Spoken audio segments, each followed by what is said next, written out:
the world's going crazy. I turn on the frickin' radio. All I hear is Ferguson this, Ferguson that, Ferguson this. Jesus Christ.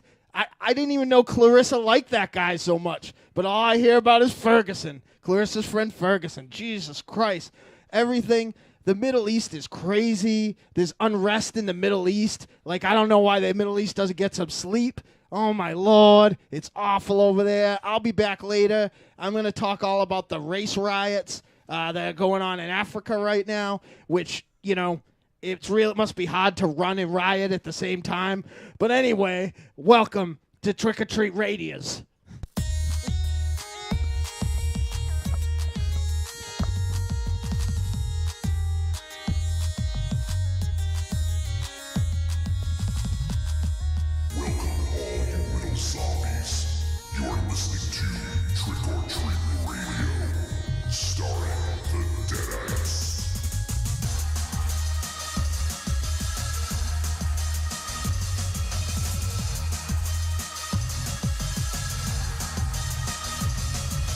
Welcome to episode 109 of Trick or Treat Radio. Trick or Treat Radio is a phantasmagorical spin kick straight through the heart of pop culture. It is navigated by the Deadites. The Deadites are the world's greatest electroshock band. We destroy monsters. We drink booze. We win championship belts. What else do we do? I was waiting for someone else to pipe in. It's amazing how awkward the show was when no one interrupts anybody. I know. I expect it now. Yeah. Tiny, can you please tell the world what so we had some technical difficulties up front here, and we couldn't figure out what the strange interference we were getting in Tiny's call was, but what had actually happened was what, Tiny? Apparently my phone was in my pocket and my computer had Skype connected and my penis must have reached over and taken the Skype. The computer dropped the line. Well, it would have been scary if your penis actually spoke into the phone. Well, no, this is what we heard as soon as that happened. We heard some rustling, and then it was like, oh, it might help if I turned volume up. Damn. Fuck. The joke just isn't going to work now. Set it up, man. Like, and then it was, oh, nice. There it is. Damn it! When I fade the music out, I gotta put it. Is back that in. our first Trick or Treat Radio cock call? I don't think so. Cock call? Yeah, probably not. We've heard from a few actually. Rufus and Ronaldo are like MonsterZero had to get his plan changed. That's true. We've heard from them. I'm on the family plan actually. Oh, and it's all by myself too. You have like the frenemy plan or something. MonsterZero opens up his bill every single week and goes, "Oh, nuts!" So, what's going on tonight? We're gonna. Nothing. Well, as Tiny said a few weeks ago, people should know what they're getting into for the show, right? Tiny, you said something along those lines. Yeah, just in case. Yeah. So, Trick or Treat Radio is a 3-hour podcast. So, strap in, strap on, buckle up. Buckle up. 3 U.S. hours. Multi-segment 3 hours. Yeah. Multi-segment, yeah. We don't just go straight 3 hours. We do multiple segments. Right. The first, who do they think we are? The Rolling Stones? What? Yeah. We can't go 3 hours straight. We do. What do you mean? Look at the catalog. It's sometimes longer than that. What do the Rolling Stones do? We're like the Buckethead of the podcast world. No, that's I really enjoyed the phantasmagorical spin kick. Hold on, I found this out the other day. Buckethead, he's a guitarist, musician. He's played with Guns N' Roses, all these other bands. Scores for films sometimes. Yeah, menus. He has so far in 2014, he's put out 33 albums. You want to talk about prolific? I can't say they're all good. I haven't heard them all, but Yeah, 33 albums. What's he to race with Mike Patton? No, he's in a race with himself, I think. He had like 30 in 2013. I think he's trying to beat that. It's fucking ridiculous. We can't put one out in 20 years. Buckethead puts out 33 in 8 months. The fuck? It's because Buckethead's not crazy. Yeah. Buckethead's like, I don't think people will like our songs that people have been singing and dancing to for 20 years. Right. We can't even get through this new thing. I can't even do this, Tiny. He does dress like the Maniac in our band. That's true.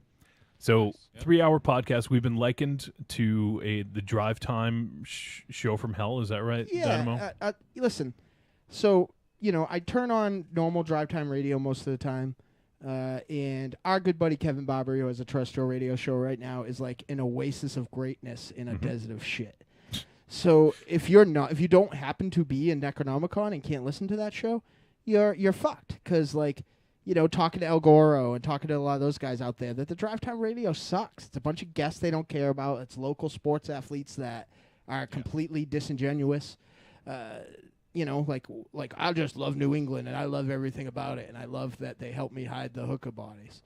Like it's just like not for us. So we went out and made a radio show, a 3-hour drive time radio show for us. It's not every day. We don't have that sort of gumption or intestinal fortitude or money. But we give you 3 hours once a week for you to listen to at work, listen to on your commutes. Like, Steven Scalata used to drive back and forth, I think he said, from editing suites.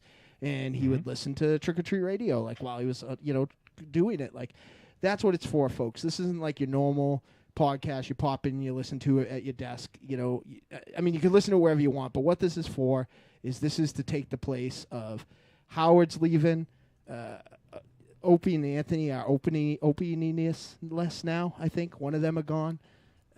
Well, whatever I can't remember what it was. Whatever he did was a fucking dick move. Oh yeah. But the guy is it's that's what they did. How many times can you get fired for right? Exactly. Dick moves. If that's your stuff, that's not going to exist anymore. So come on over to Trick or Treat Radio. We'll be talking to Kari Andrews, R.A. Salvatore, Mike Allred, Jim Smith from Teal, the Evil Streaks, and the rest. Directors, racist. This is what we offered. Those are all on the show. Those are the hosts. We give you many options. Yeah. So check it out. This is the show for you. My pants are ripped right now. My fucking God, they're pretty bad too. My Ansel Adams is pointing right at Raven Balls. Yeah, that's. Thank you, Dynamo. You picked up the ball there. That's what. On the fucking floor? I can see it. It's right there. Are you gonna pick up the balls? MZ, come here a minute. No, thanks, man. I'm comfy right where I am. So if you took my cock and his balls, you'd have a porn star. And Raven Shadow's glasses. And Raven Shadow's lungs. Or his goatee. Yeah, that's a fucking movie. Strapped him on Ryan Gosling's body. I'm in love. So, yeah, we give it to you every week. We're live on Wednesday evenings we give it to you. on trickortreatradio.com and simulcast on YouTube. So, come check us out Wednesday evenings. Come hang out with us. That's where it's at. Yeah, we got a chat room going. Hang out in the chat room. Despite the fact I hate everyone and everyone hates me. You can antagonize Dynamo in the chat room if you want. It doesn't work anymore, kids. Unless your name's Mike Ledger, you're not getting under this skin. And we don't have to answer to any suit assholes. That's right. We're our own bosses. We also don't we'll get say paid. And do what we want. Yeah. We also don't get paid to do it. Actually, we pay to do this show, but it's okay. That's the labor of love right there. That's my favorite Billy Idol song. Labor of love. Oh, labor of love. We don't have to answer to no damn bosses because we're unemployed. That's not too far from the truth for some of us. So that's the deal. If you do want to help us out, there are a couple ways you can do that. Right, Raven Shadow? Oh my God, so many options. Options? Yeah, we got a fancy on the trickortreat.com website. We got a little donation That's button. trickortreatradio.com. That's the fucking problem. That's what my dad had a hard time with. Trickortreatradio.com. Trick or Treat Radio, redheaded babysitter gangbang. I think Pornhub.com is one of our sponsors. That'd be fucking No. cool. If you're out there, Pornhub. Pornhub? Pornhub, yeah. Yeah. So That site's great. Yeah. He says as if he's never been on. No, I didn't know that was a thing. Oh, it's a thing. Yeah. You want options? Sir, Options? You want some options? sir, I'm gonna call you out on two things. You're one of the guys that leaves comments on. Yeah. Pornhub. Oh, you saw those. Your special lady friend is slamming, but you haven't been together A, that long, and B, you still go on Pornhub. No matter what happens, except you're a square about it. You're like, the lighting in this bathroom stall scene could be better. If Panos Cosmatos directed this, I'd like this a lot more. I know Matos. So Pinos Matos. oh my god. Oh my god, I have a lot of them. I should. Can we do this another night? No. It's already done. I'm in Raven Shadow world right now. It's gonna get interesting. Without the. Oh man, this was a bad idea. Don't ever. You on vacation? Yeah. My obsessive compulsiveness was like, well, there's only one more left in the jar. Oh yeah. One more. Yeah. Fuck it. Who's next, Johnny? Well, I haven't even got to that point. So if people want to help us out, they can go to trickortreatradio.com. You can donate through PayPal. There's a donate button on the homepage. Which, hey, if you like it, that just doesn't help Trick or Treat Radio, though it certainly does. It keeps the whole machine going. You know, so if you like our album, if you like a lot of things, like, you know, we don't want to make money to be rich. We want to make money to do shit. So the more money that's out there, the more shit we'll do. Yep, absolutely. So, go ahead and donate. Or, you know what? If you don't have any extra funds and you shop on Amazon, just fucking use our link. Just go to trickortreatradio.com. You'll see an Amazon link. Just click on the Amazon logo and do all your shopping on Amazon through that. It goes right to Amazon. Anything you put in your cart during that period of time will get a tiny little cut of it. So not many people have been taking advantage of that. And I know people out there use fucking Amazon because Probably they're not better than Spotify, though, right? It's much better than Spotify. Oh. See what I'm saying? We probably already I think we need to get a certain threshold before we actually get paid on Amazon. So we haven't met that threshold yet, but we already probably have made more money on Amazon than Spotify. I had a book bought for me in a store the other day. I felt guilty. What? I had a book bought for me in a store the other day. I felt guilty. Who bought it for you? The special lady friend, because I was whining that I didn't have it yet. Oh. What book was it? Or is it going to be a double tap? Maybe. Ooh. I got a bag full of double tap. I couldn't decide. We did sell a song in Russia this past Really? this past week. Which looks one? Like, yeah. I'm looking. It's like iTunes Russia. I can't tell. Oh shit. August 3rd, that sold. You Good sure? for you, Russia. You think it Yeah. was Vladimir Putin? Could Whoa, be. whoa. Wait, Russia has the internet? I just realized. Yeah. What's They're going still working on right the now? toilet paper thing. I mean, Yeah. Wow. The Olympics. Actually, they bought the whole album somehow for $1. how many rubles is that? Exactly. What's the transfer rate on that? That's about 50,000 rubles. Oh, shit. They brought in a loaf of bread and got the album. All right, let me go ahead. I always thought there was something the matter with the South, and, it took me till I was talking to Michael Ravenshadow to figure out what was wrong. Oh, All geez. this time I didn't get it, but Georgia is in the Soviet Union. That's correct. That's fucking weird, right? Yeah, right?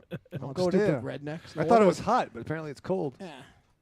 All right, let's introduce everyone. Yeah. I'm Johnny Wolfenstein, the pencil pusher and producer of media for Trick or Treat Radio and the Deadites. We also have the immortal gunslinger, singer, and lyricist for the Deadites, Dynamo Mars. Hi, everybody. Dynamo, you had a story. Do you want to tell it later? Whatever makes you happy.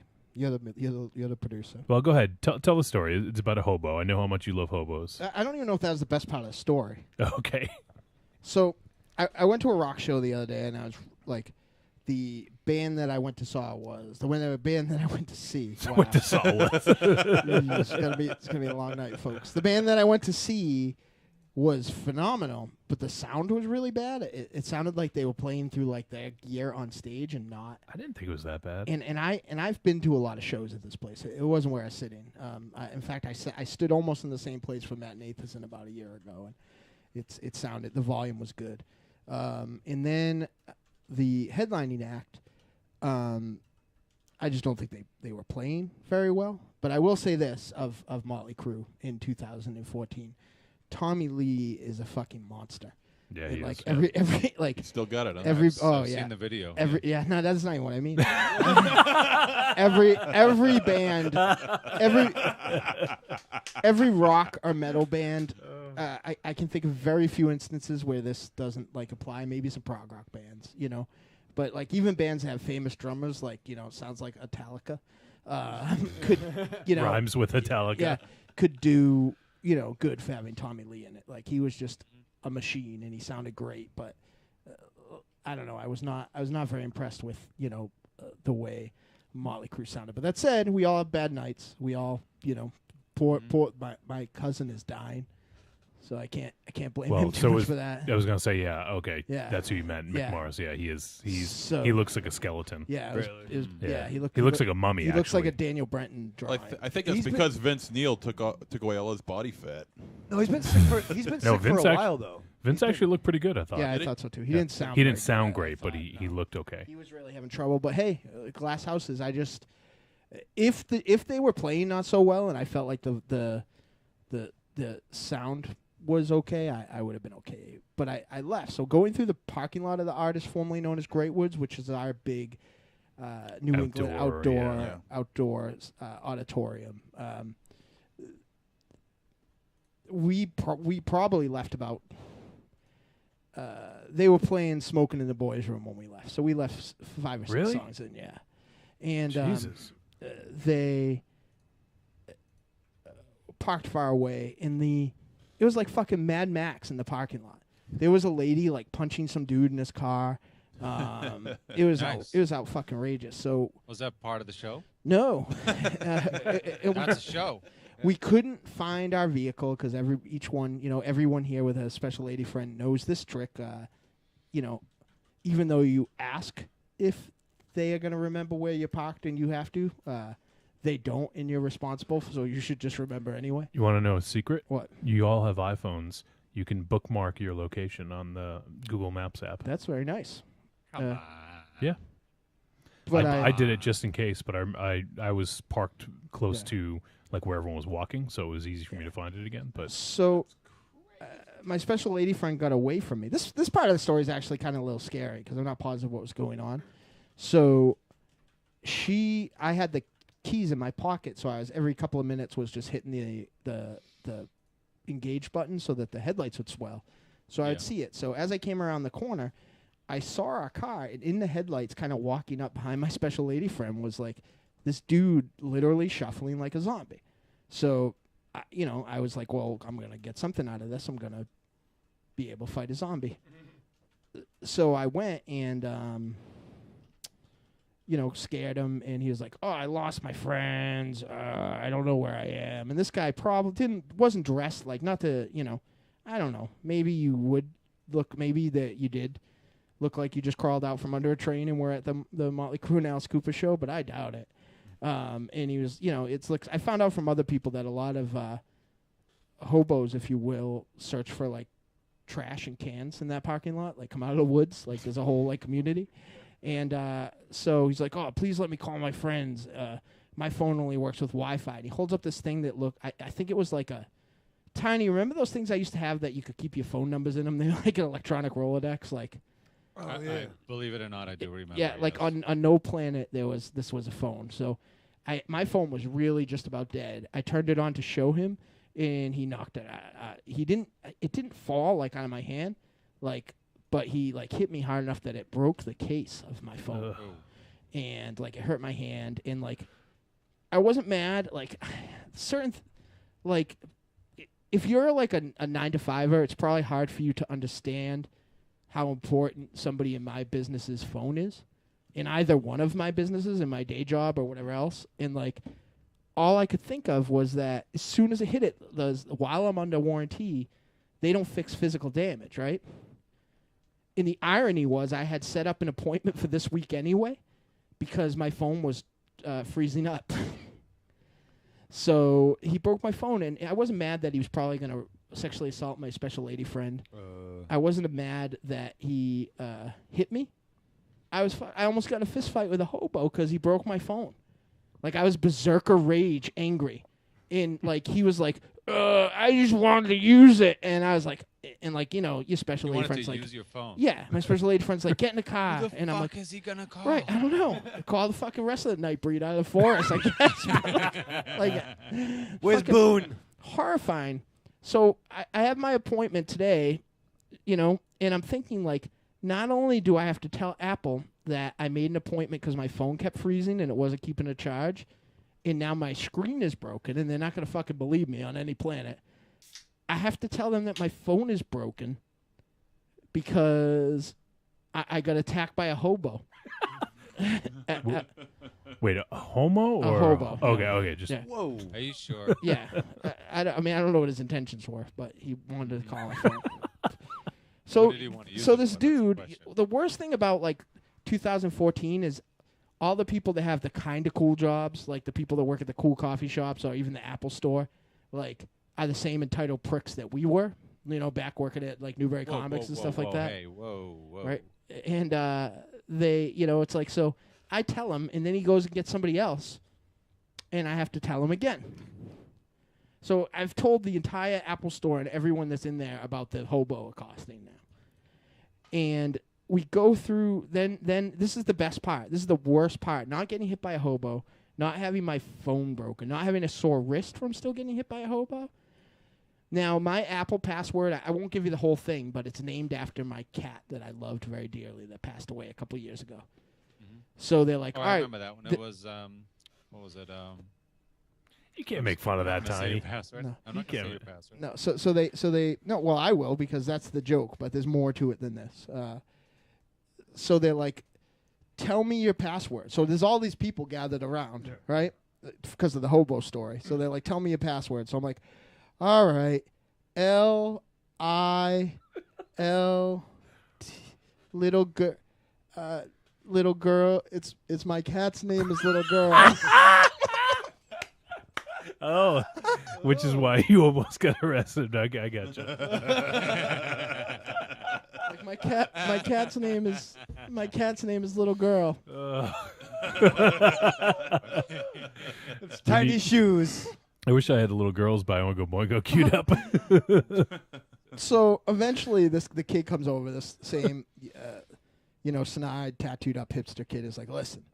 Normally, we wouldn't help you because, we get a lot of people in with a broken phone and say something else was broken as well. And, we can't just fix part of it. Like, we can't just give them one thing. So, but because of what happened to you, because of your situation, they said, we're going to help you. And we're going to give you a new phone. But we don't have those old ones in stock anymore, so we have to mail it to you. So I still don't have a phone for the thing. I'm on a list now. Yeah, you are. Yes, you are. Multiple lists. And I got attacked by a hobo. So Yeah. We have to mail it to you because the federal government needs to put a chip in it first. Yeah. Chris Hansen's going to fucking deliver it for you. It's going to be in a cake to catch a cake predator, remember? Yep. Self-referential. Yeah, I remember. It was a good episode. Jay? Chris Hansen, what are you doing here? I'm fucking this hobo. All right. Sorry, I I don't think that was necessarily as funny as it was sad. That's like where my life's gone. Yeah. I've gone beyond the point where like I'm an adequate stand-up comedian to just like that old guy you get stuck next to at the bus stop that makes you uncomfortable. That you're upset you asked how his day was. I thought the funny part was going to be the hobo part, but apparently the password. The password was pretty even better. The hobo part was actually kind of scary because anyone that knows me knows that despite my volatileness, like I very seldom in the last few years have gotten into physical confrontations outside of the places where it's appropriate to get into physical confrontations. So I wonder if trying to dodge the hobo is why my back hurt. Like I didn't even think of that right now, but like it's possible. bad. My back hurts bad. Like You'd be surprised how many people end up in the ED trying to avoid hobos. Another thing, like Tiny will probably back me up here. Like I very seldom like take pain medication for what it's for. Yeah. So like if I'm using it for that, like I'm hurting. Yeah. True. Yeah. Yeah, like I usually need to save it for like band meetings and stuff. Vacation. Yeah. That's what I do. All right. I don't know if everyone's going to have as good of a story when I introduce them, but if you do, go for it. Next, we have the katana-wielding, synth-collecting, mask-wearing composer and songwriter for the Deadites, Tiny White. Hey, everybody. I don't have a hobo story this week. I've had a few throughout my life, but none this week. You didn't get put on any lists either? No, I know where they hang out, and I just don't go there. I just don't go. You don't leave your house, Tiny? I do. I've been all over. I've been in Hawaii. I've been That's in true. Cleveland. Well, the thing is you move your house with you. Pretty much, yeah. Pretty much. All right. We also have the chain-smoking, hand-kissing, baby-shaking, hot pocket-loving, comic book reading nerd. and the official smoke machine for the Deadites, Michael Ravenshadow. I'm fucking excited. Let's fucking get a move on, strap on, and get it on. Whoa, whoa. Whoa. It's good fun and get it on. This is a family show. What, the Manson family? The fuck? Show about making families, man. Yeah, let's try it. Yeah, right. Let's make a society. Tiny, you can cook? Yeah, I can cook actually. Let's do that. Yeah, Tiny's he's a pretty good chef. That's your job. I've had his food. Yep. Yeah. I can cook and I'll murder anybody that gets out of line. Yeah. And he'll use the same katana for both. Yeah. For cooking and killing. Well, Well, I can, think- can we eat first? I think MonsterZero can make the protein bars. Got plenty of noodles over here. And Raven Shadow can live in the back of the train. Why is your Tupac? Raven Shadow, can you please fix your microphone? I don't understand why you can't get this correct now. Yeah, every fucking week. Are you fucking kidding me? He's like Lemmy Kilmister, for Don't- Christ's sake. Stop it. Yes, there you go. You move Yeah. the whole mic and the holder. You don't bend Just it. move the microphone. Yeah. It's like Just don't he's touch talking the into microphone stand. He's talking into it like gangster style. Yeah. Like, See, now you're louder. You sound good. Oh, shit. If you talk into Yeah. the fucking mic, Jesus. Next thing you know, he'll be swinging it around like Axl Rose. Yeah. Think about it You like see what's you're- happening under the table. Like Axel Whiplash. Yes. Think about it like your cock. When you jack off, you don't actually pull it off yourself. Oh, no shit. I got the wrong Well- hand then. May try. He was in the May hospital try. for that. It wasn't the hospital. That fucking boat ride sucked, though. All right. We also have the vulgar guru of horror, cast member of Morbid Vision Films, contributor for Horror Hound magazine, MonsterZero. MonsterZero, weren't you in a movie? Yes, I was. We did some filming over the Drifter weekend. porn. Some drifter porn, and then we took it. Then we took it outside and started filming some real movies. So we did a lot of shooting and got a lot of I stuff bet. done. MonsterZero, it's like Ski. finally back on the set of Morbid Vision films, and it was just him. It looked like him and Kevin Smith in a duster jacket staring at each other. Was he the hobo that accosted you? No, That'd be weird. Be very it looked like bum fights, not a horror movie. No. It was a good time. It was a good time. Fights is a movie. Were you kidding me? Yeah. Yes, Let's it get is. on that. Yeah, you can look that shit up on YouTube. You'll find it there, man. Fights? How'd the shoot go? Went fine. Weather cooperated. Not much dialogue was spoken. He's in it. Carl Weathers. Starring Weather. I wish. No, and it went great. I mean, we had a good time, and I think we're going to be filming again at some point very, very shortly. So Cool. We'll be able to peep that around Rock and Shock time, around Halloween, that's right? correct. Yeah. still From have my some- understanding, Brian is supposed to have Brian Paulin, the director, is supposed to have the film ready by Rock and Shock. I still That's haven't right. seen Cryptoplasm yet. Yeah. Yeah, Can we get a Brian we get a hooked- sneak preview? maybe. Brian Who knows? hooked us up with Cryptic Plasm, and we still have not watched it yet. Really? I don't even have a copy of it.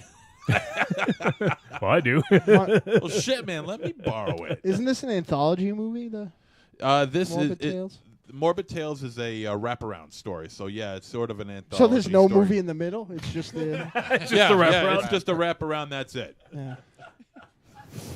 It's Is- just one no, of it's those just- classic, 70s wavy screens, and then it just waves right back in. Yeah. Is it yeah. just black where the movie's supposed to go? Yeah, insert movie here. Yeah. And then, Imagine your own movie. Yeah. That was a good movie, What I it, imagine. what's going on in your wraparound story? Just briefly, because I it looks am- like it should be called Bear Night. I am one of three characters who reminisce about a story from my past or a Are you story guys from hobos? the past. No, we're not hobos. Are you murder hobos? So wait, is We that don't the murder rapper? any Are you- hobos. Are Huh? you in the rapper? Like you like say, let me reminisce about this, and then it cuts into the story. Yeah. Okay. Yeah. And Down. So wait, is it three? Is Morbid Tales three stories? as far as I know, it's 3 stories. Yes. Did you read the script? That's a small building.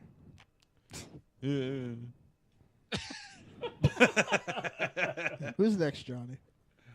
That's it, actually. So I got to talk about what we're going to do tonight. Tonight, we're going to review the film Rigor Mortis, which I think will be pretty interesting discussion. I'm actually really excited to talk about this film. I want to see what you guys thought of it. So we're going to talk about that tonight. Later on, we're going to do a double tap, where the double tap, we talk about the cool stuff that we've been digging on lately. Hopefully recommend some stuff. And if you dig it, you can go get it through Amazon. Oh, huh? shit. Nice tie-in. There's a fucking link. You're already on the show. You can right. fucking buy shit while we're talking about shit. That's right. Can You you buy actually did shit? that, yeah. Can you buy shit on Amazon? Everything's on the internet, man. Even porn. Yeah. Apparently, I found that out. So This There's is a lot. Scatman Crothers for shit. From the makers of piss. Yeah. This is Scatman Crothers. and the makers of bump fights, When you think you had The Shining, you got to go over to feces.com. the shinning. Feces.com. The shitting. You smell what the scat is cooking. And on that note, We should probably go to commercial. Raven Child, there's been lots of stuff going on in the fib, right? Oh, my Not God. really. It's been kind of slow. Yeah, it actually has been a little Suck slow you. last couple of days, but No MonsterZero, that's for sure. yeah, he doesn't post anymore. He doesn't like us. Nobody there to fight with. No. No. Okay, good. So come join us on the fan interaction board, as we like to call it, the Fib. Go to facebook.com and do a search for Trick or Treat Radio. Go ahead and invite yourself. We've had a few new people Yeah, it's fucking Hellman's. this past week. You know what? I haven't done this in a while, but we have 4 new people, so why don't I go ahead and name All them? right. Name them. We got James, we got Vinny, we got Rob, and we got Evan. All joined up in the last week. James, Vinny, Rob, and Evan. Yeah, I just use first names, anonymity and all, so don't want anyone to get too upset. I'm using their full names, so. Somebody ridiculous joined up recently. I can't. Oh yeah, Robust Fleischman. Oh, yeah, Robust. Blue Yeah, jumped in. Yeah. I was like, what the fuck? You got in here, you motherfucker? that's right. So lots of cool stuff going on in the Fib. Go ahead and check that out. Who's in the chat tonight, Johnny? Anybody? I haven't Zero? checked- I don't have the chat room open right now. I'll check. That means 0, folks. I'm trying to hide the fact that look, it's Stephen King. nobody's talking yet. Nice. It doesn't mean there's nobody in there. Nobody's talking. Stephen Hawkins. Hey, before we go away, I got a micro plug here. I hung out with these cats very super briefly. I didn't even get their name at Boston Comic Con, but they were dressed as Warhammer warriors. Like their costumes were like 8 feet tall. The dude that made them, his company is called Castle Raider FX. You can find it on Castle Raider FX on Facebook. Whoa, what are we plugging people? What the hell's no, going on here? I was so like blown away by not only the They quality. pay for that plug? Yes, I was so blown. Not me, anyone else but me though. They're gonna pay me in the fact that I want a giant armor with a sledgehammer axe. But like all of our fans should go check those guys out. They don't like sell anything, and they're not like contest goers like my future ex-wife misses me, but like they are definitely real talented people. And if you are, a filmmaker who's not Brian Paulin, who's one of the best FX guys in movies right now, in my opinion, not just low budget movies in general. That's how good this cat is. His acting choices are not very good. You should check out these guys because they'll make your shit look good. Cool. And also, talking about making shit look good, broadcasting live on Wednesday nights. Oh, and whom? We use this new technology that's called XSplit. XSplit! So Wait, XSplit. so do we really have to do that? Yeah. No, we don't have to. That's like part of, okay. That's, We've been doing it all along. Where have you been? Tiny, Yeah, if we no, I want, know, but not me. if we want to keep using XSplit, XSplit. Tiny, if you want to get the joke MonsterZero style, just do a search for Sean Waltman entrance. The song. yeah, that, X-Pac. X-Pac. X-Pac. well, actually, let me. I can do that. I I can. got my fucking iTunes right now. Fucking iTunes. You don't have iTunes on your phone. I don't, because I have a. No, because you don't know how to do anything on All the right. phone. Hold on. Here it is. Yeah, make sure you turn it up now. Yep. Nice. All right. There you go. What happened in the beginning again? Can you hear that beginning of that? Meow. Yeah. Well, All right, hold on. I just closed it out. We'll pull it back up here. Yeah, no, that is like the exact sound. Let me put it this way. After a woman has a baby, right? Oh, is that what it sounds like? Wait. When a woman gives baby, birth, is that and the then she's sound that just, like, comes out? normal again? If you put your head on her stomach at any given point, that's the exact sound that you hear. Stuff. That's it. That's exactly Oh, it. you don't hear always X-Pac? like something going on in there. You don't hear X-Pac?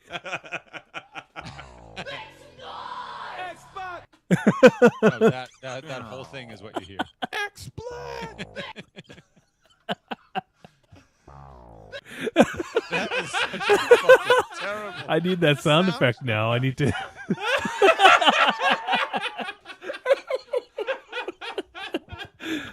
This is one of those instances where I feel like anyone listening isn't going to think our show is as funny as we do. So if you let your special lady friend hang out with Sean Waltman and then you have a baby 9 months later, that's the noise. All right, we need to. I think we've done this. I think we've done all. Fucking sound choice of all time. I take shitty sound choices like that very personally. Like when I hear them, they hurt me.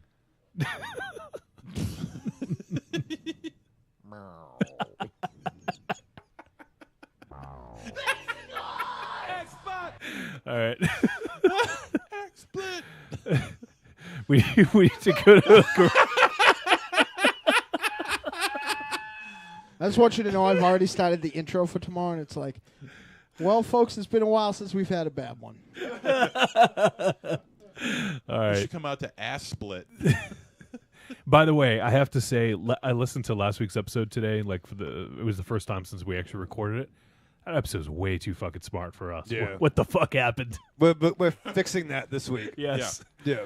Jesus Christ, that film discussion was pretty good. Yeah. I feel like I'm like the mid-90s Boston sports team. Like when I'm in here with the rest of the scrubs, I play at scrub level. But like when there's real when there's real film When there's critics talent. when there's real film critics in the room, like I raise my game a little bit. I recall being happy with my review last week. I did most of the notes while the show was happening, but So if you have, MonsterZero's review was good too. No, it wasn't. Somebody's review was good. I thought they were all pretty good.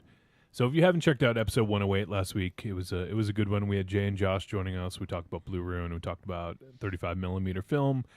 Pretty interesting stuff. So check that I have out. some terrific guests that I got to sit down with Wolfie that are knocking on that want to Knocking Dawes boots. Yeah, knocking Dawes boots like Frankenstein. They want to hang out with Trick or Treat Radio. All right. I got an announcement later too, so let's review this fucking movie. Let's go to a break. We'll be back to review Rigor Mortis. Do you love a scary story? Do you love to dance? The Big Scary Monster Haunts at Midnight is a collection of dark songs about sex, love, death, revenge, and the end of the world. Brought to you by the world's greatest monster hunting electroshock band, the Deadites.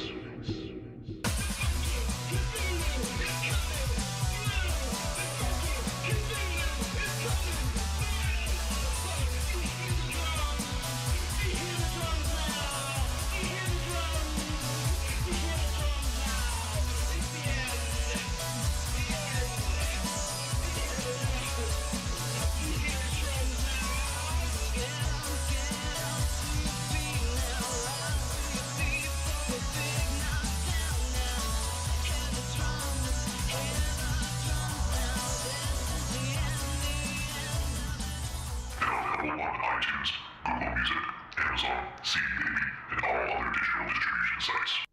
I'm Mike Allred. For the gidgiest listening experience, you got to check out Trick or Treat Radio.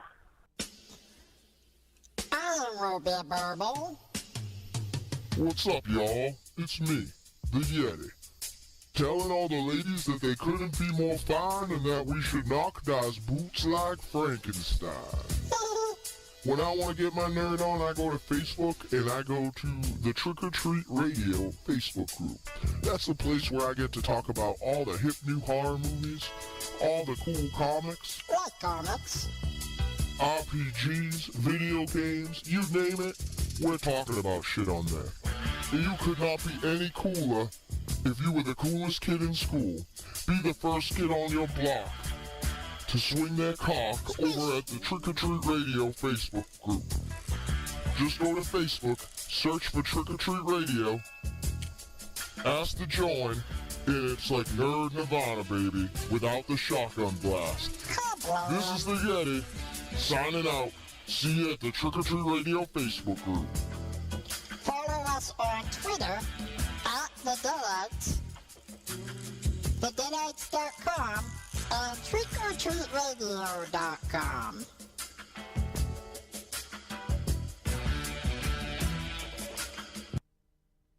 What are you, tough guy? You tough guy?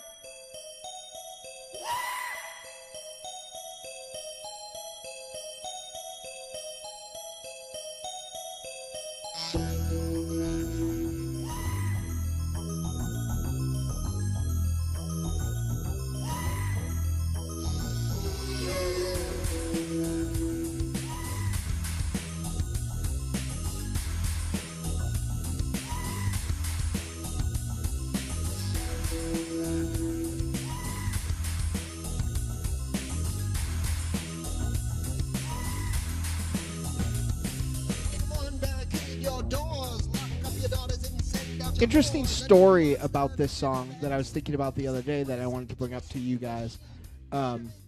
Psycho Patrick, which was one of our favorite songs on the original self-produced Deadites EP back in 95, 96, whenever that was, wasn't supposed to be on that EP. Do you guys remember that? I do, yeah. Yeah, it was Psycho Patrick's entrance theme song. Yeah. We lost, ironically, you ready? I had to rack my brain, but I'm 90% positive this is what happened. We lost a recording of Ghost. Again? Yeah. Or that time. Yeah. That time, and couldn't put Ghost on it, so that ended up on there instead. Yeah, I remember because it was... Jesus Christ. There was something ridiculous that happened during the break that I don't even know if I can verbalize properly. Why don't you tell the people? All right, hold on. Let me get an image up there real quick. Okay, as we... No, don't explain too much. Just do it. Okay, well... Yeah. Well, Raven Shadow brought this up during the break. All right, here it is. Oh, wait. Yeah. It's not going to be funny to anybody. I know, it had to be... Yeah. It's not going to be funny to anybody but else, but you know what? There it is. It sounds like Ted Levine in Buffalo Bill and Silence of the Lambs, yeah. Which is... Oh, wait. Yeah. So, Buffalo Pac. So here it is. MZ do it. All right, it's fucking not funny anymore. It's not funny anymore. Don't live here anymore. All right, get off my screen, X-Pac. You better get ready. Why would X-Pac Go to my cellar. Maybe we could. I don't know. Strip it down. Strip it down. Or get the hose again. Oh, suck Get it. the hose again. I got two words for you. Put the lotion on the skin or else it gets the hose again. Jesus Christ. All right, so we're going to review the film Rigor Mortis. Let me pull it up here. Okay, Rigor Mortis. It is from 2013. It is a action drama horror from Hong Kong, 105 minutes, directed by Juno Mak, and it was written by Juno Mak, Philip Young, and Lai Yin Liang. And it stars Anthony Chan, Siu-Ho Chin, Fat Chung, Kara Hui, Giselle Lam, and Billy Lau. And the synopsis we have here, very, very simply put, a public housing tenement is plunged into a dark storm of supernatural chaos. So, who would like to kick us off? Anyone volunteering, or am I going to kick this one off? You don't want to. That's interesting. Yeah, why don't you? that lead up, That'd be Johnny. interesting. Let's see you do something. He's like, Let's see you do something. Listen to this guy. You want to take the reins for the show, like, genius? Yeah, Oh, look, I'm Hold on, producing let me now. just rewrite my notes here. I pretty much agree with everything that everybody else said. Yeah, let me take that line off. Well, let me first say. I pretty much agree with everything that I. No. Let me first say that. MZ, shut the door. Not all the way. Wow, shit! What are you about to say right now? No. It's just not. Oh, okay. Never mind. All right. So I will say, though, let me just throw it all out on the table here. I actually really fucking enjoyed this movie. And as soon as I finished it, I wanted to watch it again, but I didn't have time because you bozos were coming over. So I just watched this movie just before we went on air, basically. I finished it before these guys came over. And I wished I had watched it earlier in the week because I would have loved to have done some more research about this film. Because, actually, before I jump more into that, I want to talk about Juno Mak, who the director. This is his directorial debut, which I think is pretty fucking outstanding. He is a writer and an actor. He's been in some other films. He was in, let's see, his filmography: Truth or Dare, Sixth Floor, Rear Flat, Dream Home, Revenge, A Love Story, which he also wrote, Let's Go, and he obviously directed Rigor Mortis. So he directed Revenge, A Love Story, which I haven't seen. Have you seen that yet, Dynamo? No. I've heard a lot of or Dreamhouse, which people fucking adore. Yeah. I've heard a lot of good things about Revenge, A Love Story, which he wrote and starred in. But before that, he actually was a pop star in Japan, which I thought was a little crazy. Let's see. I just want to find the right info here. Was he the main character who was the actor? No, he's the director. Yeah, I thought he was an actor. He acted in this too. No, he's not. He's not in the film. No. He just directed it. So he debuted in 2002 as a commercial pop singer with Universal Music and launched the first EP, On the Road. To pave his career, he went to Japan to improve his dancing and singing skill. And he released 2 albums, On the Road and Next Step, were released with Universal. This led Juno to winning a number of newcomer awards. So he started out as a pop star, transitioned into acting, and now he's directing. So I actually pulled up some of his music. I wanted to check it out. I don't have it queued up right now, but it's really not all that interesting to check out. But apparently he had a lot of dark undertones to his music. So, and seeing this film, it seems like this dude definitely has a love of the macabre. Yes. So that I just want to give a little backstory about Juno Mak right there. And the film itself, I think the most interesting thing is that when he got pregnant and had to give his baby. No, it's not. It's not the same. Oh. He's not a 16-year-old girl. No. That was Ellen Page. Oh, sorry. Who's a lesbian. I think the most interesting thing is when he got someone actually drove him to Tiny's house, and Tiny repaired him and now uses it on stage. Tiny, you do have a few Junos. I do. Well, I have one. Yeah, I have 2 Junos. Two, actually, yep. Come to think on it. Yeah. Okay, so let's get into this film.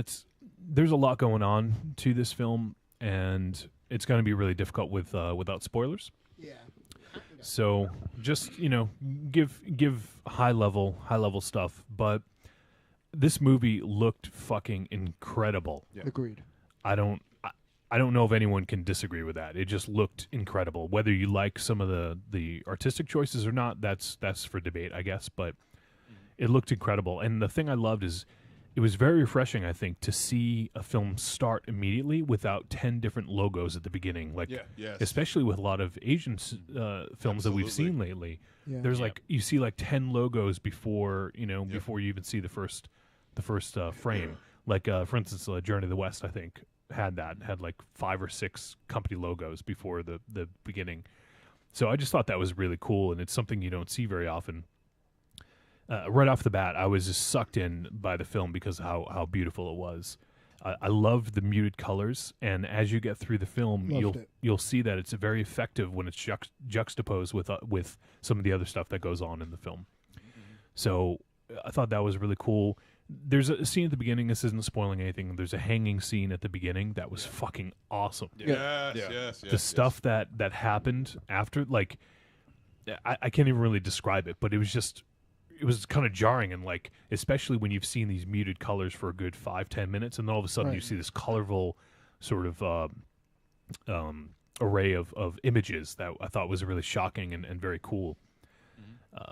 And one of the things I was able to do a little bit of research about this, and it looks like this film, if you don't understand Chinese mythology, yeah, it was tough. Yeah, this might be a little tough, and also if you don't have a strong basis of the Chinese vampire films, I think a lot of stuff might go over your head. Yeah, which it went over. It didn't necessarily go over my head. I could tell there was some subtext there, but I just didn't know what it was.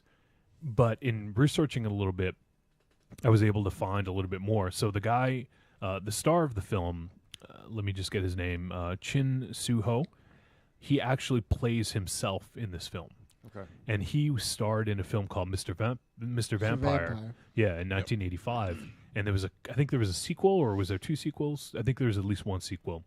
But anyways, that was like at the height of like the Chinese hopping vampire, I think. And so this is sort of, and it also features one of the other, Anthony Chan, who plays Yao. He was the chef. Oh yeah, Yes, he's awesome. yes. Yeah, he was awesome. He was good. He was also a Mr. Vampire. And so in a way, I think it's sort of, and I think it's a little autobiographical as well, based on what I know of Juno Mak. I agree. I think some of the stuff about the beginning about him being sort of a washed up actor, I think it just was in his case would have been a washed up musician maybe. Right. Raven Shadow, when you nod to us, is that for us or like? Well, it's a fucking dialogue. It's a Right, it's but- part of the but it's- phantasmagorical spin kick. It's that- radio. on fucking video. Wait, why are there words over there? Anyway, That's what I'm sorry. It's okay. So My balls are out. Yeah, who's that for? Me, apparently. Yeah. So I think there's some stuff that's going to go over some people's heads, because it did go over mine, because there's a lot of stuff I don't quite understand about this, and I was able to ascertain enough to get the point, and then through some research I understood a little bit better afterwards. So, But not in a way that you're not gonna like this. Agreed. Yeah. You'll like it, but there's certain things that just may fly under the radar, and you just won't notice them. But I love some of the interactions, like especially in the restaurant. This isn't going to spoil anything, and I actually think this is a disservice to the film, calling it a Chinese vampire story. I think does this film a disservice, because I think it sets expectations, and I think that actually ruins the experience a little bit. So they put that out there. It's very clear that it's a Chinese vampire in that genre, and it features one. So I feel like because the mythology that they ape that is most commonly aped from this is considerably less sexy. Yeah. Like if you were to say like the tradition of ghosts in Asian cinema and how it's got used is less of a novelty than jumping vampires say. Do you follow me? Yeah. You know what I mean? Like, so if you're going to say, like, pale girls with long black hair, that's certainly not something that's going to get my ass in a seat. It's true. Yep. And there was certainly some of that, like with, I guess it's not just J-horror, but like Korean horror and just Asian horror in general. There was a lot of that stuff. Look at how many places The Ring actually came from. Yeah. And one of the producers on this film was someone who'd worked on The Grudge. So there's that as well. But I love just some of the human interaction. And the point I was going to get at is, so because there's talk of vampires in here, of course they're vampire hunters. So I love this character and how he's talking about why he's such a good cook. He cooks the glutinous rice and why he's so good at it. Like that scene I thought was pretty brilliant. Right. And it's almost as if they were lamenting the lack of this type of film in cinema, because that was when I got the first taste of that subtext, of that undercurrent, and I was like, oh, that's interesting. Something's going on here, but I can't quite grasp it. And I thought that was what it was, and in doing a little bit of research, I think that's what it was supposed to be. There's one scene where there's a child crying in a hallway, and only gamer geeks will get this, but I think they actually use the sound effects from the witch from Left 4 Dead, like when the kid's crying. I'll have to listen. I'll have to listen to that again. Yeah.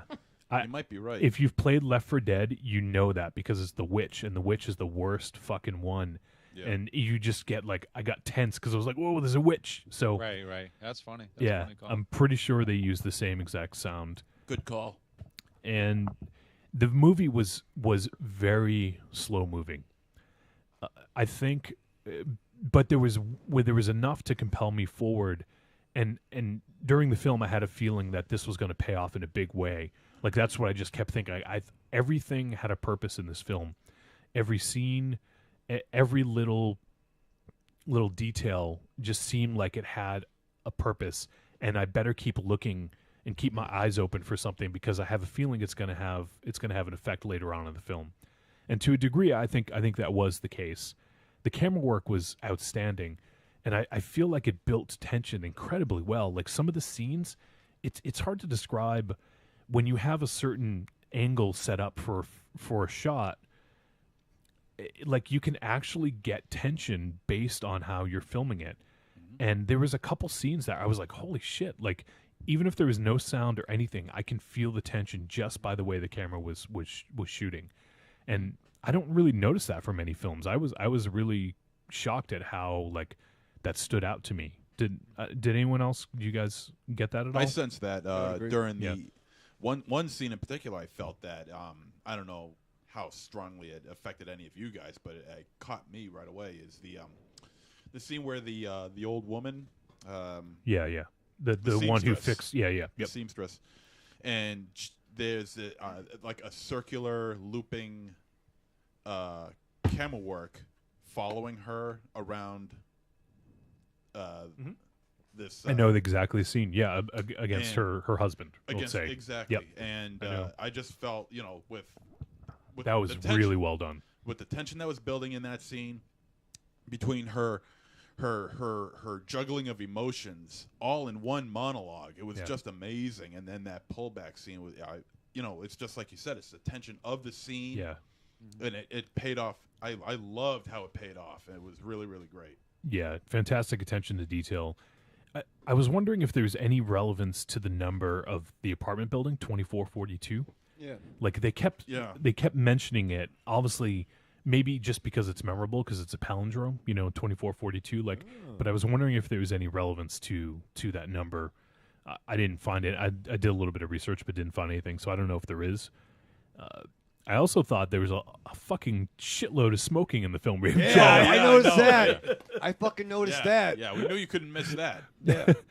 And I also wondered, and maybe Tiny and Dynamo, maybe you guys can answer this better, but is that something that's done in a lot of these Chinese vampire films? Is smoking? That? Yeah. No, because they're usually period pieces.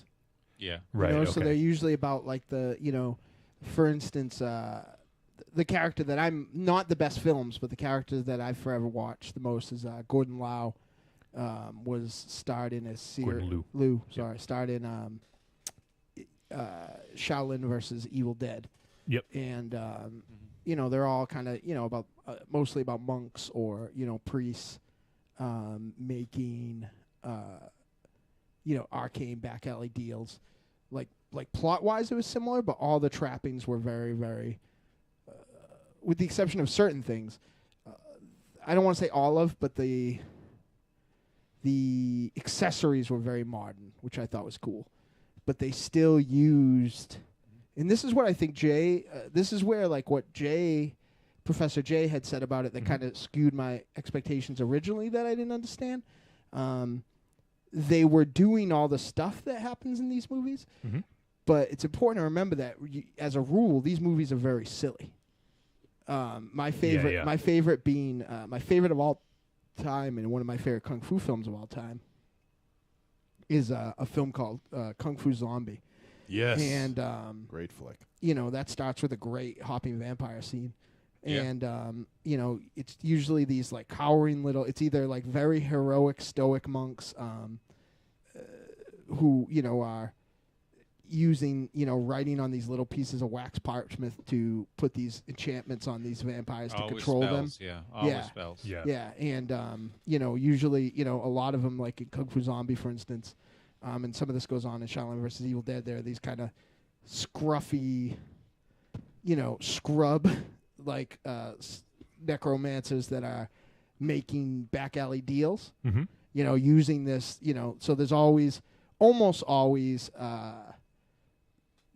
which you also have in this film, the person that's doing it the right way and the person that's doing it for their own benefit, and what usually happens when it's done for their own benefit.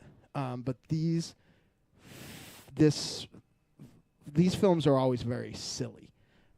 There was nothing silly about this film. This is a very dark movie, I thought. So I think that was one thing that I was really surprised about, because I thought that this was going to be like Shaun of the Dead maybe, but with hopping vampires. You know what I mean? Yeah. Yeah.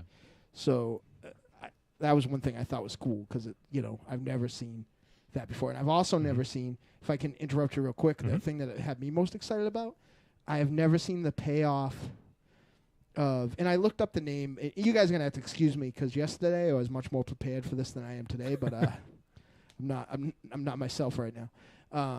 Those traditional Chinese ghosts whose names escape me right now. And they're pretty prevalent throughout Asian culture, more so even now, I think, of folklore brought on by cinema. I've never seen the payoff of them so fucking awesome. Yeah. Like, they're usually very much the product in cinema of a jump scare. You turn around and that's there to see, like, these things, like, moving like animals and stuff like that was fucking terrific and very scary, because you get the initial, like, that's an image that's scary for me every time. Like, the jump scares and all those bad, shitty remakes and all the originals don't always work for me, but that pale-faced, dark-haired Samara girl will get a star out of me every fucking time. Yeah. And then it turns into two, and then barrels down the hall at you like hind over hand, like a fucking animal. Mm-hmm. Like, that was terrifying. Yeah. I was like, oh shit. And both those payoffs were, in a way, like, I saw somebody say I didn't think that I could ever see hopping vampires be scary, but there was a couple scenes in this where it was fucking scary. It was scary. Like, yeah. Like, I was impressed. I'm surprised that Jay didn't like this as much as we did. Obviously. I just have a couple more notes and I'll pass it off. But the bathroom scene, Jesus Christ! Yeah. Like, I don't want to say more, but that was pretty fucking ridiculous. And like I said earlier, I think calling this a Chinese vampire film does the film a disservice, because based on what you just said, Dynamo, it sets your expectations differently. So I didn't know what to expect. I was expecting like a crazy like action movie with like some comedy. But this is not that at all. And I'll admit, too, this is sort of, I won't say it's a blind spot for me, but it's a blind spot. It is for me. I've seen the high spots. I've seen, Mr. Vampire, and I've seen the Shaw Brothers Hammer film, Seven Golden Vampires. In a few other Kung Fu Zombies, and a few that like, but like there's a lot of these. It's like a subculture that I certainly haven't seen all of. But everyone that I've seen is the antithesis of this, really. Yeah. I don't think I've ever seen a more horrifying hopping vampire, even though, like I said, it is a blind spot for me, but that was fucking horrifying when we got to see him. I thought this was funny. The dude was speaking Raven Shadow's language when he said he had one cigarette's worth of time. I'm not going to say much about that scene, but I was like, Jesus Christ, like that's a Raven Shadowism if I ever heard one. I'm stealing that. And one thing that always stuck with me, I think it was Suspiria. They said the only thing more terrifying than the first 90 minutes of this film is the last 10 minutes. Is that right, MZ? You're close to it, but yeah, Something you got that. the general gist of it, yeah. I think that applies for this fucking movie, because the 90 minutes that lead up, the first 90 minutes of this film, it's all building for the last 10 minutes. That's like the money shot, right? Like that's like, boom, here it is. And when you've watched that whole thing leading up to that, it pays off in a big way, I think. And I thought this film was really effective in the way that they pulled it off, and I loved it. I actually want to watch it again. It's terrific. So let me pass it off. Who wants to go next? I'll grab it because I pretty much agree with everything that Johnny said there. Thank you. No, like I think that maybe I have the most expertise, maybe on the panel, but not the most expertise on this thing. In fact, I was very excited. I told Wolfie, Tiny, that I've become now part of the Mossberg Kung Fu and Asian horror collection now lives at my house. Nice, yeah. So, I hope to get a little more acquainted with some of these films. But what impressed me the most of this was I don't think I was in on the joke till halfway through. And I actually feel bad because it wasn't this conversation or anything else. It was one of my double taps from later that made me understand what this movie was about. I enjoyed it and I liked it, and it was kind of just something that just wasn't sitting right with me. Like something that was right under my nose that I didn't pick up. And the fact that this was kind of autobiographical, I felt. Mm-hmm. And maybe not just about him. I think that it was maybe autobiographical kind of about the two stars of these films, because it's just a genre that doesn't necessarily work anymore, Mm-hmm. and how they were all dealing with it almost with a bit of nostalgia. Like, I like how the main monk never got dressed.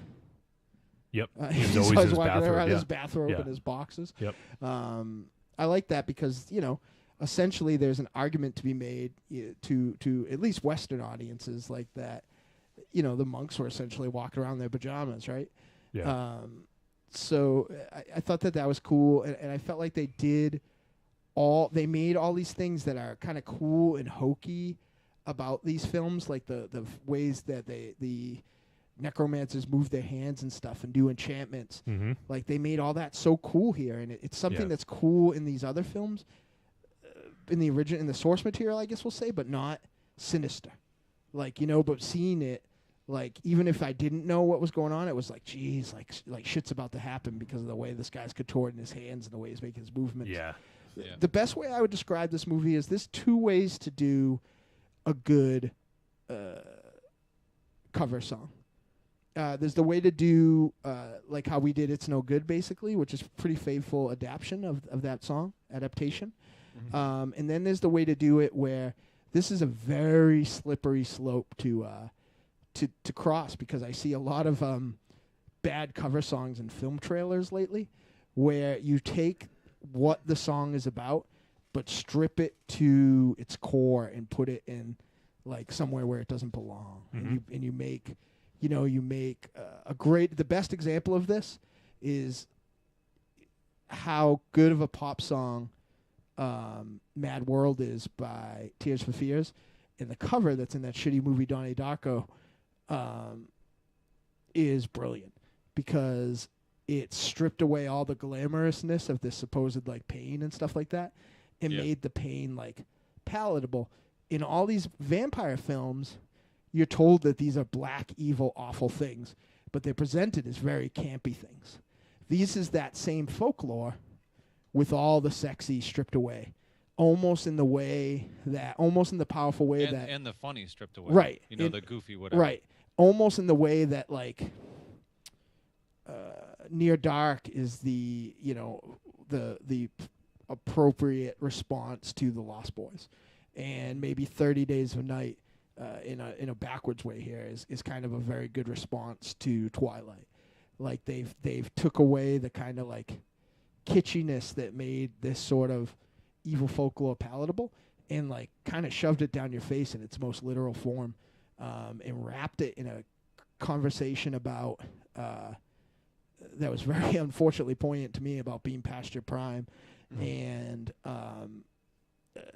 the mistakes that you make to get there, and combine these two things that don't really work. A story about artist's place in the world when there's no place for their art anymore, and a story about how art, and a story that's basically a parable about how the folklore is presented versus how the folklore is shouldn't work at all. But this film works on every fucking level, and not the least of which is that it is not as visually daft as the film we watched last week, Deft rather, where like I felt like every shot in this was made by like a shorthand. Like I felt like there were some things in this that didn't necessarily work. The one thing that comes to mind is I am not sure if they were showing like these vampires moving from place to place in an outwardly way, or it was a stylistic choice to essentially make them moving underwater at one point. I don't know what that was, and that could be part of the folklore that I don't understand, right? Or that could very well be like a stylistic thing that just didn't come across, or a narrative thing that didn't come across.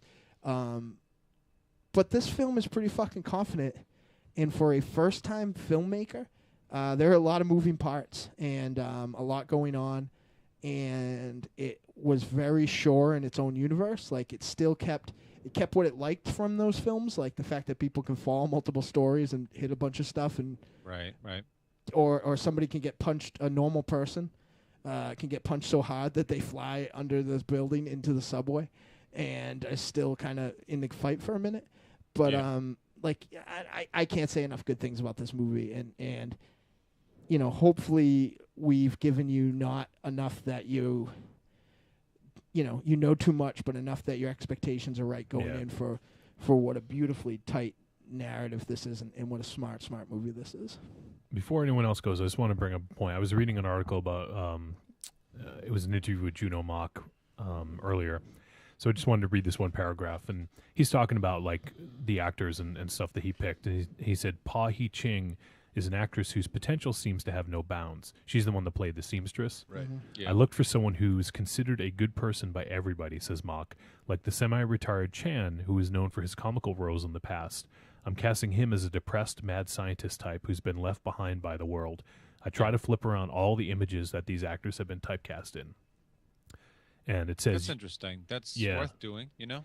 Yeah, and then he just follows it up by saying, you can bet on Mak knowing a thing or two about being pigeonholed and a few inventive ways to break away from the categorization. So I think in a way, this is like so meta. Like if you take it, like he's taking like how he was pigeonholed as a pop star or whatever, and sort of working it into this style of film, the Chinese hopping vampire, and then also with these actors and sort of and how they've been typecast and sort of turning that on its head as well. So well, that could either make or break Yeah. the entire performance in a film. Yeah, it's like that's asking a big bassist risk. to drum all of a sudden. You know, Yeah. it can Well, it can it's- work and it can be surprising and interesting. Or Well, it it's can like be a well, it's freaking like flop. it's like Wolfenstein said it. It's partially autobiographical. So he's inserting that part of his life into the story, into the characters rather, and into the actors and who he decides to play. So Yeah. it makes sense. It comes. I full would say it's circle, really. emotionally autobiographical. Yeah, and I think it's just in Yeah. concept only. Like, Yeah. I don't think it's. I think it's biographical in terms of the actors he Yeah. picked. I don't think that this dude ever like Yeah. moved into the building where they made the raid Yeah. and fought No, hopping no. vampires. More like Right. a page from his diary, maybe. The- Sure. Pat the Patriot's diary. What did he say? A page from his diary. Oh, all right, yeah. All right, MZ, why don't you start talking? Why don't you continue and talk about this? All right. Well, I got to tell you, man. I mean, We I've should never have- seen. You had your turn. I've never seen a rundown building look more beautiful, man. Yeah. The way this film is shot is absolutely incredible. Hats off to the cinematographer on this film because he did a splendid job. I felt the characters at the beginning, maybe between the first maybe 15% of the film, I felt that they really had nothing to do. They were just there, but after the scenes started picking up, after certain scenes I will not divulge right now because that'll be giving away too much already. They do all find something to do. All the parts work in this film. I love the camera work in this film. I'm more inclined with the way this film is shot rather than the story itself, because I felt the story was also maybe a little bit convoluted, and it kind of got lost along the way a little bit. I don't know, but I think I'm attributing that only to the fact that I don't know that much about Chinese vampires or its mythology, and with the way, because of that, I thought what they were doing with that genre, with vampires anyway, is that they were giving it a new spin. So I really wasn't aware that there was even a Chinese vampire mythology even to begin with. I have a question for you, though. Do you feel that the, I guess we'll call it a twist for lack of a better thing, which was, you didn't realize it, but was tipped right at the very beginning almost, kind of excused a lot of the jumps in logic here, and like a lot of the narrative beats between characters not working? Well, I just thought that was just part of the story, part of its own world. I didn't know that it borrowed from. No. I mean, within this film, though, yeah, like the last 2 minutes and 32 seconds of it. Okay, yeah. Like,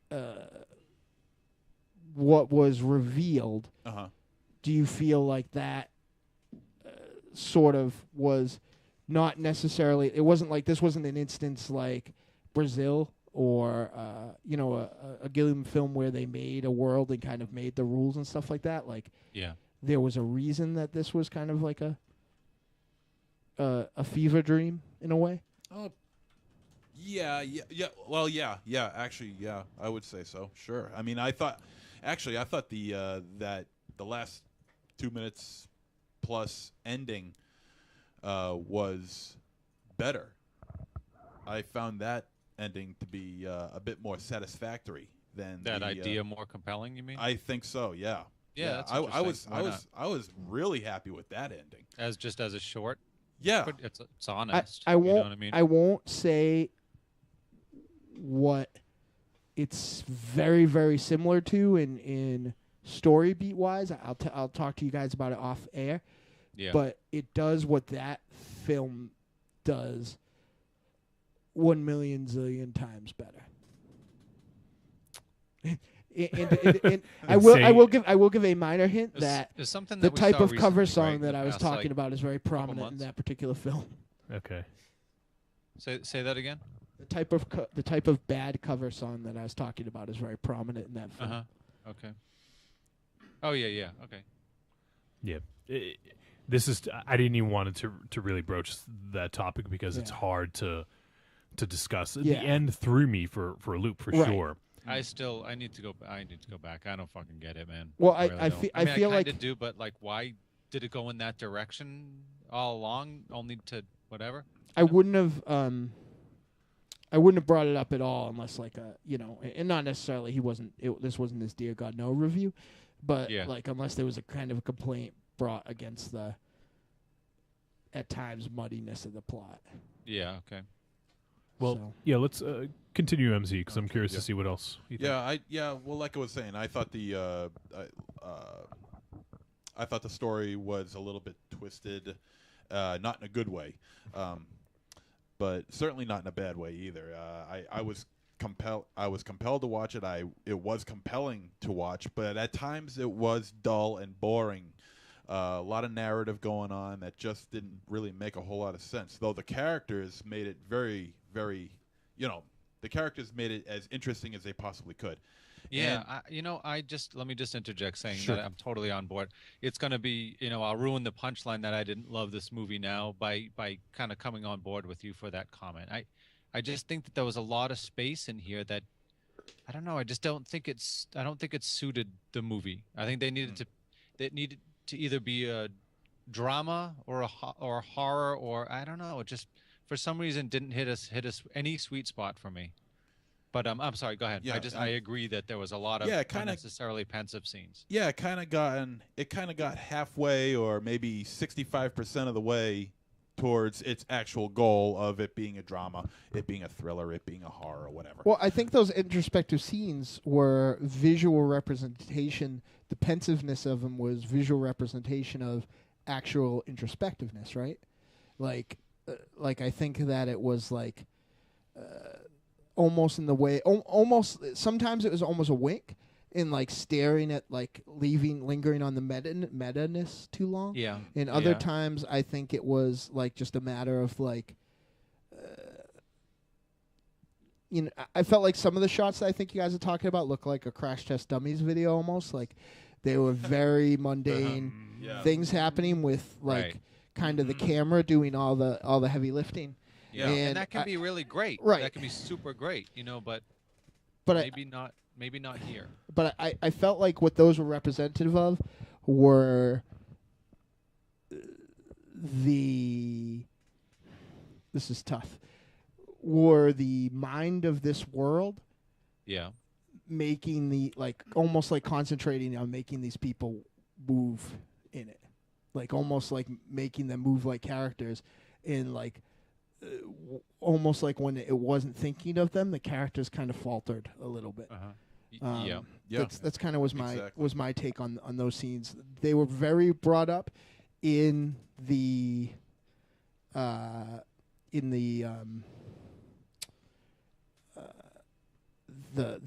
in Auntie and in the small albino boy.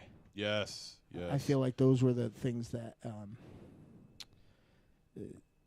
because everyone else in their world was either not comfortable in it or almost cognizant of that they were. Nobody was comfortable. Well, in they it. were. Well, here's the thing: like, there was the crazy girl, right? Yep. Yeah. And then there was the complaining husband. Yep. And they were like kind of like rebelling against this thing in a way. But then there was the characters, the two necromancers, if you will, who had the most interaction with the main character, who were very conscious almost that they were characters, I guess, for lack of a better way to put it. And this isn't a reveal, by the way, folks, where at the end, like, you know, the stage lights come on like the end of that last episode of Brave and the Bold or anything like that. It's not like, it's not meta like that. And you could watch the whole thing without taking this away. But I feel like the characters who were, you know, like the crazy girl and I feel rather Auntie and the child were the people who lived in this world. You know, because they were very like comfortable in it. You know. Yep. Mm-hmm. They were like almost like the extras, right? Like they just were almost like set dressing a lot of times. Background, yeah. So in the juxtaposition of the two types of things kind of brought them into this world. We keep interrupting MC. MC, anything else to add to that? Well, just stylistically and production-wise, I thought the film was fantastic. Looking, I thought the acting, for the most part, was on par. I thought the woman, the seamstress, Auntie, She was fucking great. I thought she was the best. She gave the best performance in the film. And the little boy, Pac, I think his name is. Pac! Oh, man, it all comes back. We were having such a like insightful review, and then give him white hair.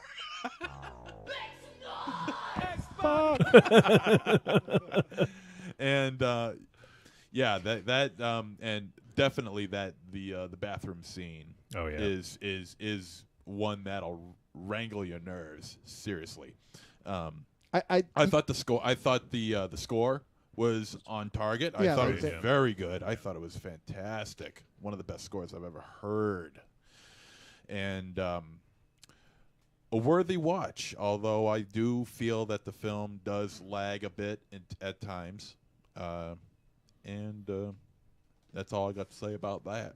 I think that bathroom scene that we keep alluding to is probably the best representation of that sort of Lovecraftian horror.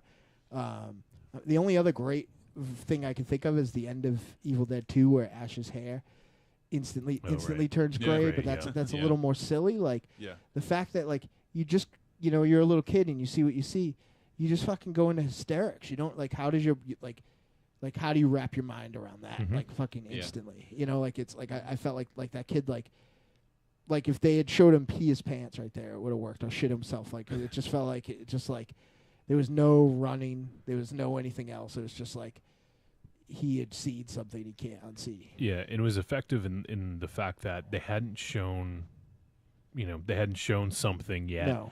So they waited, and I like the way, when you refer to Lovecraftian horror, it's basically you make up the horror. You know, it's you devise what happened in that scene in your head, and I thought that was a really effective way to do that. We've seen it in other films, and it's like most of the time it's budgetary concerns. In this case, I don't think it was. I think it was waiting for that punchline. No way. Like, and no way. Absolutely. Yeah. And let me just drop in a couple more things, real quick. I especially love the gothic tones of the building. Let me just say that. Yeah, I love that. I think the building had fantastic gothic tones on it. Though it looked like the Raid House. I don't know if just it buildings did. look like that. And also, let me just say that I think I think they used a little bit too much CGI blood on the lens. They did in that They particular scene. went overkill on that. That was just ridiculous. I think it's a bad choice to break that, what do they call it? Break the fourth wall, right? Yeah. Like, and make the viewer part of the experience, unless it makes sense, unless it's first person. But you're putting fucking blood on a camera lens. That's a bad choice. And it's CGI, and it's CGI blood. That's even worse, man. I mean, unless the film was supposed to be in 3D, which I don't think it was. My originally. favorite version of that is in Evil Dead 1.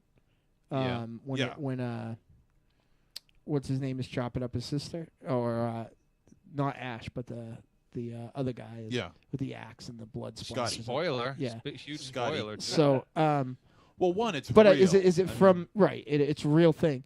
But was Psycho the first film that did that? Because Psycho, what, blood on the lens? Yeah, Psycho didn't have blood on the lens. It didn't have blood on the lens in the. No. I don't know. Shower scene. I don't know. That's a good question. I mean, there were some times in film history where it accidentally got splattered. You know, you can't deliberately. You know, back in the. Are you guys still with me? Yeah. Okay. Yeah. You can't. Back in the 70s, you don't deliberately. We're in your pocket, but you don't deliberately spatter a camera lens artistically. You know what I mean? It just there's blood on there, and I think that's where this comes from in this movie. Is I don't know. I don't even think Chainsaw Massacre had any blood on the camera, did it? No. There's very little. I mean, there have been a but few. I think I think the medium has changed, so that's one thing that speaks towards your thought of it. Because when you did that in the day, there was blood running down the movie screen. Yeah, it was like an engagement of the viewer. Nowadays, it's just like, no, you can't do that anymore because you did it on purpose, kind of. You know. I honestly didn't even notice. But it could be that whole. It stood out like a sore thumb. It was in that scene with the bludgeoning, let's say. Mm-hmm. Okay, yeah. It could be it could be the thing that El Goro mentioned is engagement, is whether you're engaged or not. If you're engaged, you're like I was fully invested in this film, and it was just in the world, And if as it sounds for you, Tiny, and for you, MZ, you guys, you felt that parts of it, whether it's the script or whatever, or some of the human interactions, just didn't necessarily do it for you all the time. So in that case, I could see you guys sort of being a little bit more nitpicky because you maybe weren't as engaged. If you're engaged, you can no longer get blown by drunk girls outside the club. But if you, hey, Tiny, you and I are engaged. If you're not, you still can. I'm pitching, you're catching. That's what I learned. After getting yelled at. Whoa. My God. Imagine that. Those fucking basketballs hitting the back of those skinny legs. Well, Dynamo, there is one. Like the twin scene in this movie. There's one benefit to this. What? People aren't going to talk about you and Tiny anymore. They're going to talk about MZ and Tiny. I don't know. No, they're still going to. If I remember correctly, I think the first blood on lens scene, even though it's more for the title card rather than for anything artistic going on in the film or story-wise in the film is what I mean, would be Blood Feast. The opening title card for Blood Feast, 1963. That would be it. Yeah. I mean, and now as far as storyline goes, so I sorry. think he might be right on Evil Dead 2. For some reason, I thought you were talking about your movie for a second, Blood Pigs. I was like, what is he fucking talking about? I do believe it was Morbid Vision Films that set the standard. What's next, Johnny? MZ, you all set? I'm all set. All right, Tiny, you had some stuff to say. Why don't you go ahead and talk next? I didn't really like this movie that much, and I think I know why I didn't like this movie. So I'll talk about that now. Because you're boring and your life is devoid of fun? No. Wait, this movie wasn't fun. Oh, no, wait, that's Wolfie. Did you watch this in 1X or 2X? I watched it in 1X. Okay, with good. With the volume up and everything. Yeah, good. But not in stereo, so I don't know.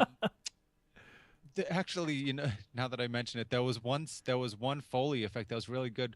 The inhalation of the cigarette at one scene. Yeah. Like there's a sound of tobacco burning that only a smoker knows about. You know Oh, I what I mean? fucking. Like, That's exactly how it is. it's like a little like clicking, popping sort of sound. But anyway, so I wanted this movie to be good because I like this genre, or I like what I thought this was. But this is not a Chinese vampire movie. It's not at all that. Like that's not really remotely what this is. It just happens to be one of those in it. It's a Jiangxi, right? A hopping vampire. Yes, thank you. So, yes, I mean, it's just not that. You know what I mean? The thing that generally holds those movies together is that you know what to expect from the evil side of things. It's either one or a bunch of zombies hopping around and falling on people and drinking their blood, right? But that didn't happen in this at all. Like there was hopping, and then all of a sudden that same vampire was like floating around, and then that same vampire was like Spider-Man, and there was no consistency to it at all. And even right down to the bathroom scene, which definitely affected me. And while I didn't like it, I liked that I didn't like it, if you know what I mean. I didn't like that it happened, but I appreciated that there was an emotional effect associated with it. So I can respect the fact that I didn't like it, you know. But yeah, I mean, you guys still with me, right? Yeah, we're just listening to you, man. It's a quiet room over there. I know. Everyone's looking at their phones. We're just listening to you. We're bored with what you're telling us. You know, what holds these movies together is what has always held this sort of Chinese vampire movie together is that you have way to go, Raven Shadow, an understandable, predictable evil entity, right? Mm-hmm. You know what they do. You know, you understand the parameters that they operate within and everything. But this movie had not just that, acting in many different ways, like behaving in many different ways, right? But it also had ghosts, like zombies, like just all sorts of shit. And that I can even respect. You know what I mean? That's the best fucking part. It could be.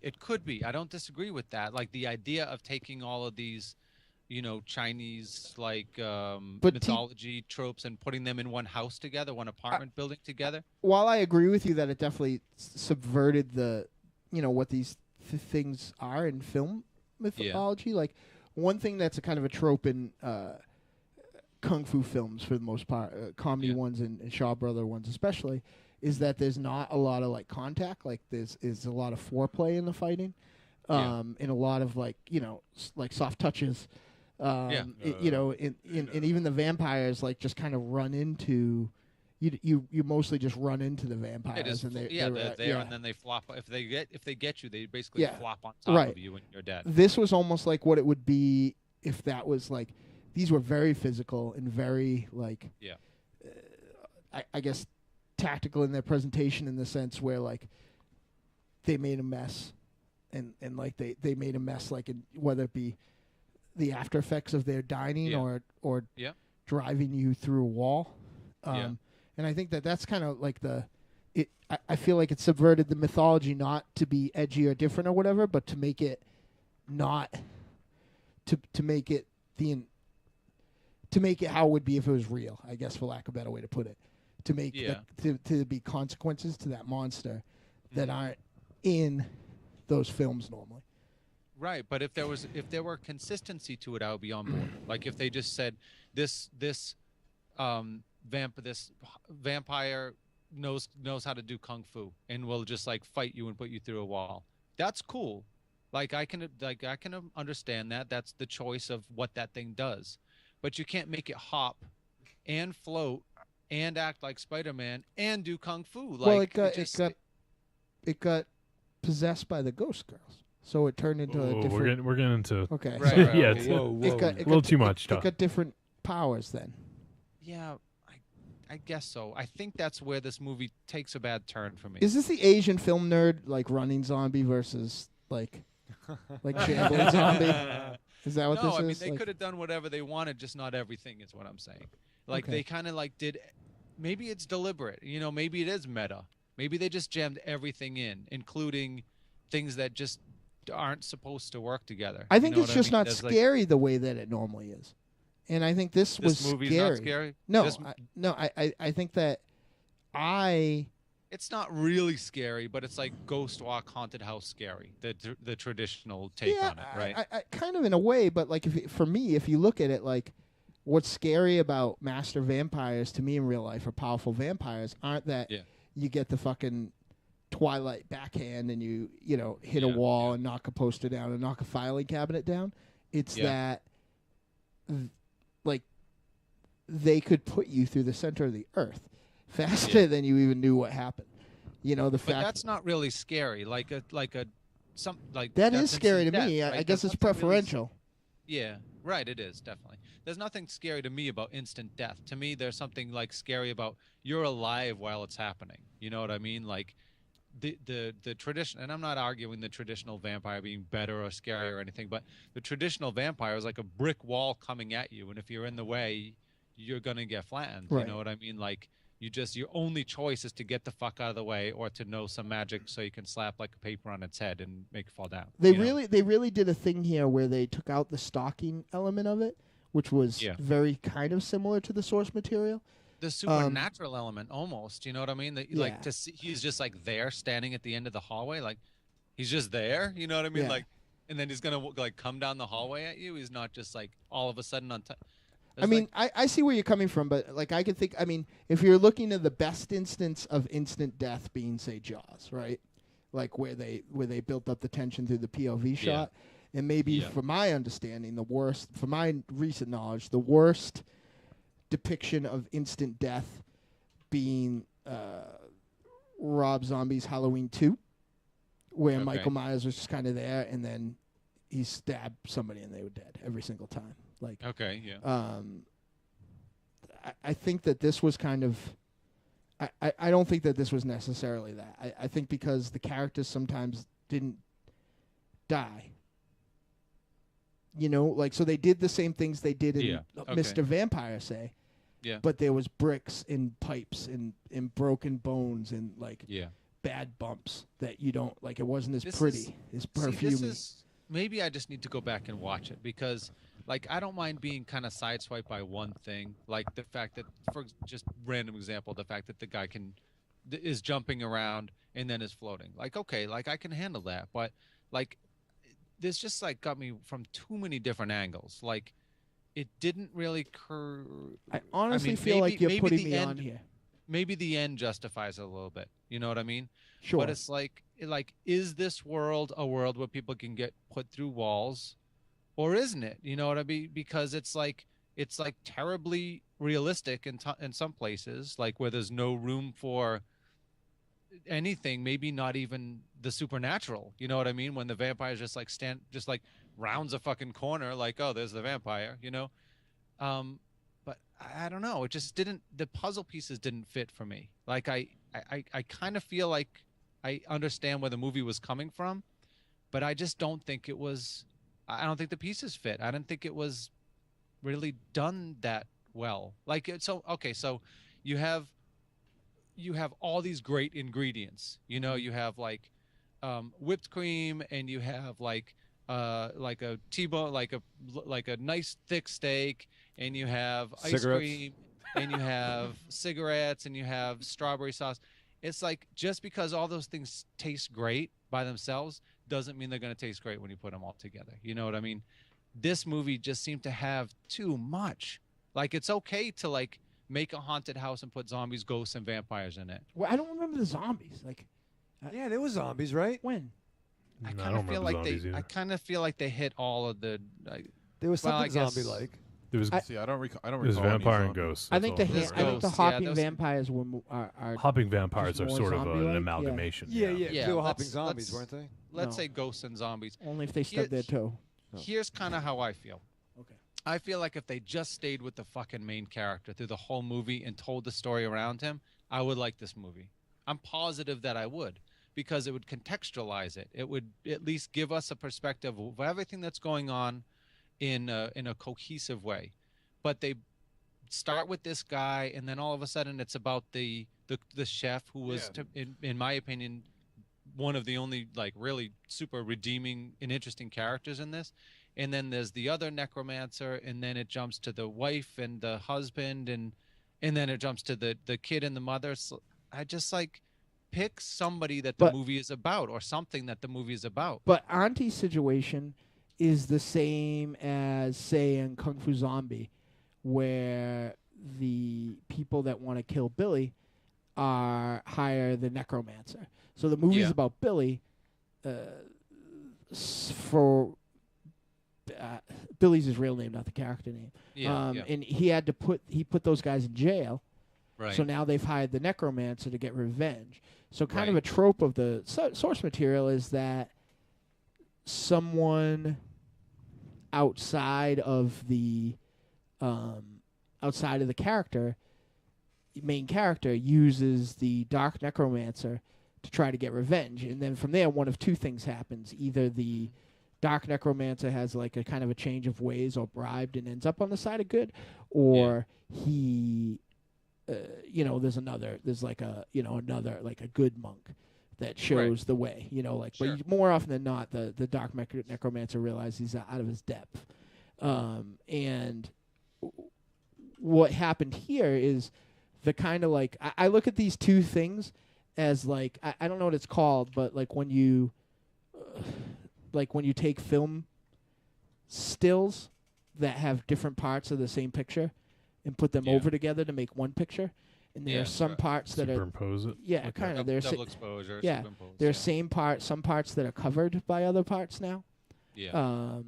That's how I look at this film, because now you've put that situation of that having to make a deal in a very real world element for like an elderly person. Well, let me just say this, Tanya. I think the Tenement was the star in a way, and this is an ensemble cast. I don't think I get what you're saying, that you wish they had focused more on one story, but I think that's the point. Is that everyone's story sort of contributes to what's going on at the end. It's not just one person's story. Because But the end. No. Because I'm sorry. I'm talking about the last 10 minutes. Let's be honest. This story is about that guy that starts and ends the movie. Sure. But they take some very significant turns away from his storyline to talk Agreed. about these other people, and you can do that. You know what I mean? they do, but they're all reiteration of that folklore. Like the vengeful spirit Yeah. is like if he was remembering that folklore. We need to start wrapping up real soon, and I know Raven Shadow hasn't even gone yet, but I'm just looking. He's so fucking psyched about it right now. I think we're on episode 1010 now. 1010. Oh, 110. What's the next one? So He's standing outside right now watching Thez Briscoe and like, Yeah. I'm going to do some crotch chops. So I'm just looking through some of the reviews Don't wanna on smoke. IMDb, and this person puts it pretty eloquently, I think. They say fans of the Mr. Vampire series will be delighted to see the resurrection, while they referring to the cast. While they receive comical elements in Mr. Vampire series, it is totally absent in Rigor Mortis. Instead, what we have is a chilling and serious tale of the dark side of human nature. The corpse has become a tool for one to try and prove that one has the ability to control the power, which it comes with a heavy price. There's some spoilery stuff, so I'm just going to stop there. But there's one other thing I had highlighted. This is a review. The author is movie exclusive, so I think there's a Singapore site. I don't know, but they review films, and I think they put this pretty well. They say that Mak The director Juno Mak throws in a last-minute twist that will undoubtedly throw you off kilter, but in our opinion is an unusually elegant eulogy to a genre and its stalwart who have long since gone out of fashion. Unmistakable throughout the film is a distinct sense of loss and regret, whether in the form of a loving wife who tries all she can to preserve the life of her deceased husband, or the inability of the vengeful spirits to let go of their tragic past, or even an individual's desolation at having fucked up his life with his loved ones. The same could be said of the veterans who make up the ensemble cast. Despite being icons in the past, they have largely been forgotten by modern Hong Kong cinema. And just going by each of their compelling performances here, reason to mourn for the passing of a significant era of the industry. Like Gallants from 2 years ago, which I haven't seen, there's a palpable sense of nostalgia one gets from watching these veterans take the screen like they had never left. And Rigor Mortis deserves to be appreciated in that very light. As a tribute to the Jiangxi genre, as well as Mak's personal thoughts on their fortunes since. The fact that he is a newcomer to filmmaking makes this an even bigger triumph for Mak, who delivers a thrilling and unexpectedly poignant horror movie steeped in its own unique visual aesthetic. So, did you read that to make me feel bad about my review prowess? Or?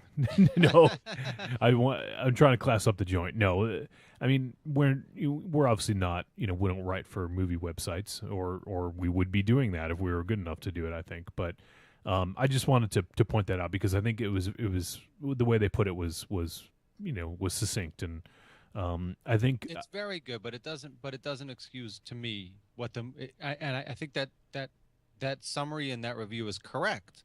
Mm-hmm. But in my opinion, what happened here is, Juno Mak took a group of people that he had a lot of respect for and tried to give each of them time to tell the story of their character. And in the context of a movie like this, I don't think that works. I think you need to pick a storyline and you need to run with it. But I feel like that's where that person isn't 100% right, because I feel like everyone's story in this is iterations on those folklores.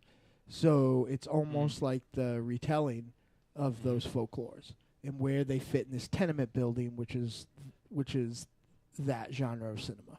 Mm-hmm, mm-hmm. Yeah, I'm certainly not dismissing what you're saying at all, Tiny, because honestly, when I was watching this film, so I am. You are, yes. But I actually thought that I might be the only person that liked the film when I was watching it. I was like, yeah, I could see how everyone else on the show could hate this film, because it's certainly there, because it's plotting, it's slow. You don't get that big payoff until the end, but if you stick with it, I think it's worth it. But I can absolutely see why someone wouldn't be into it, and you make a valid point of as to why it didn't work for you. Like, I get that. It's paced like a lot of contemporary action movies are now, I find. I've just watched a Jason Statham joint where I felt like it only had enough action in it to get you to the end where all hell broke loose. There wasn't much action. It was really only 2 fights. And the first one wasn't really a fight per se. It was like a really quick, like minute to 2 minute long. There's the initial where the two necromancers realize that they're all up in each other's shit. The one in the middle. Short though, yeah, but yeah. Well, I thought that was maybe as good of a that's set the one I piece meant. I thought you meant the rescue at the beginning. No. I thought that was maybe a better set piece than even the end. Okay, yeah. Mm-hmm, mm-hmm. And of course, one of the big things that put me off was the CGI. I just don't like it. I don't like that typical J-horror CGI where there's blood flying around them. It just doesn't look good to me. I don't see that it's necessary. But it is what it is. You know what I mean? Like it's something that put me off in general, but it's not what ruined the movie for me. Do you have anything else to add, Tiny, before we let Raven Shadow go? No, we can go. Let's move. Okay. You should have ended your review with "Okay, dick face," because that's how I feel right now. Raven Shadow. Yeah, let's go through this quick. Do my gimmick. What? Do my gimmick. No, I think this was. I'll do mine. This was better. Oh, Jesus. This movie was better the first time I saw it when it was the BBC show Almost Human, with the vampire and the werewolf living in a house having adventures. The vampire and the ghost. It was X-Pac. X-Pac. Trick. X-Pac! X-Pac. You think you can tell us where to live? Bow down to the Ghost Master. X-Pac. Yeah. Yeah. I liked this movie in the beginning. I enjoyed that hanging scene. And I'm like, this is kind of interesting. And then when it got to the chef and the backstory about his lineage, I thought was very, very Deadite. You know, in terms of the Good call. the actor. You know, it that seemed very, very like the Asian Deadites. Yeah. Yeah. In a sense. When Dynamo's not hunting monsters, he's making food. Well, he's always carrying his costumes around, That's a true, wardrobe. I gotta admit, I was also late at night, and I was doing what rhymes with thinking. So, thank you, Johnny. It's I'm just confused because I can guarantee you that's the one thing you never do. no, well, it rhymes with that word. Yes. Right. Yeah. So reading was hard. I didn't really care as much for the seamstress. She kind of bugged me. And as You it care jumped- about the screamstress? Yeah, she wasn't in this movie. She'll fuck you up like a car crash with It was a trombone. It was kind of like Lestat, the book by Dan Rice. You know, if you enjoyed. Not read a fucking I book. read most of it. I read most If you of can't it. sit through a movie, there's no fucking way you're reading a book. But his thing is, like, I really enjoy Lestat fighting the wolves. Yeah, they And like then- got the amber for the vampires out of the old Yeah. mosquito and amber. But by the time it gets to fucking Armand and who made that motherfucker and the motherfucker who made that Get back. motherfucker, Come back. Come back. Yeah, come Right. back, come back. right? You know, by the time it gets to Seriously. motherfucker and the motherfucker and the motherfucker, I wish it was still Oh my. dealing with the first motherfucker. This is You're why trying the to say what you're trying to say what I said. I think Tiny said before me what I just said. this is why the Sandman match was never on after the Malenko match.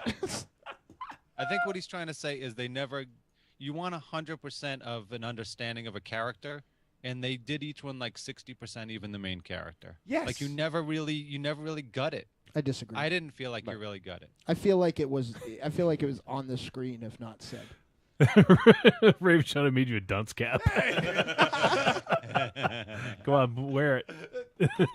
I can't move the dunce cap. Good. No, on the fucking under screen, it. you idiot. Oh, I'm trying it. Is that what it is? I can't see, See it? I thought I was putting it on. Move your head over to the right. Which You're way right. is that? The right. There you Yeah, Yeah, no, on almost. more, that way. All right, there you go. There you go. Looks like you. If you're watching, the live feed, Raven Shadow is now wearing a dunce cap. With our new XSplit XSplit. setup here, more people should go back and watch it on YouTube because it's Yeah, it's fun. for having to sit through fat sweaty us for 3 hours. There's a thing or two for the live Draw audience. sweat. Yeah, I'm gonna have a visual aid later on. Yeah, it all pulled together when at the end, but Did you even see the end? I fucking saw the end. The chick from the fucking ring showed up and they ran amok and they fought. Okay, who's next, Johnny? I was really worried about this grouping. Yeah.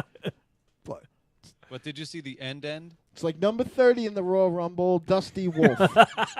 Did you see the part that happened right before the words came up? Yeah, it was like. No, Don't say it out don't loud. spoil. Don't say it Don't out say loud. it. What did you think of the end? It was over.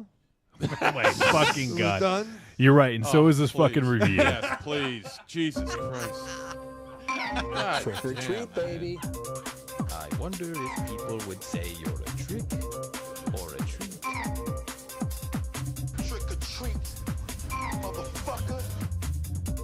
You know something? You're a fucking miracle. You know that? You know what? I am You're a fucking miracle. I am a fucking miracle. My mother tells me. Damn. What did your you're the only dad tell baby- you? It's because you're the only baby birthed in an iron lung. Fucking pain in the ass. You're a miracle because your dad actually didn't use porn to birth you.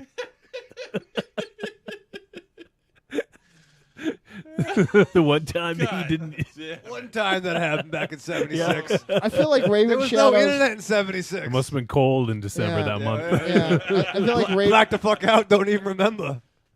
I feel like it involves your like conception involves like stirrups and a turkey baster. Yes, and my Inception also has DiCaprio.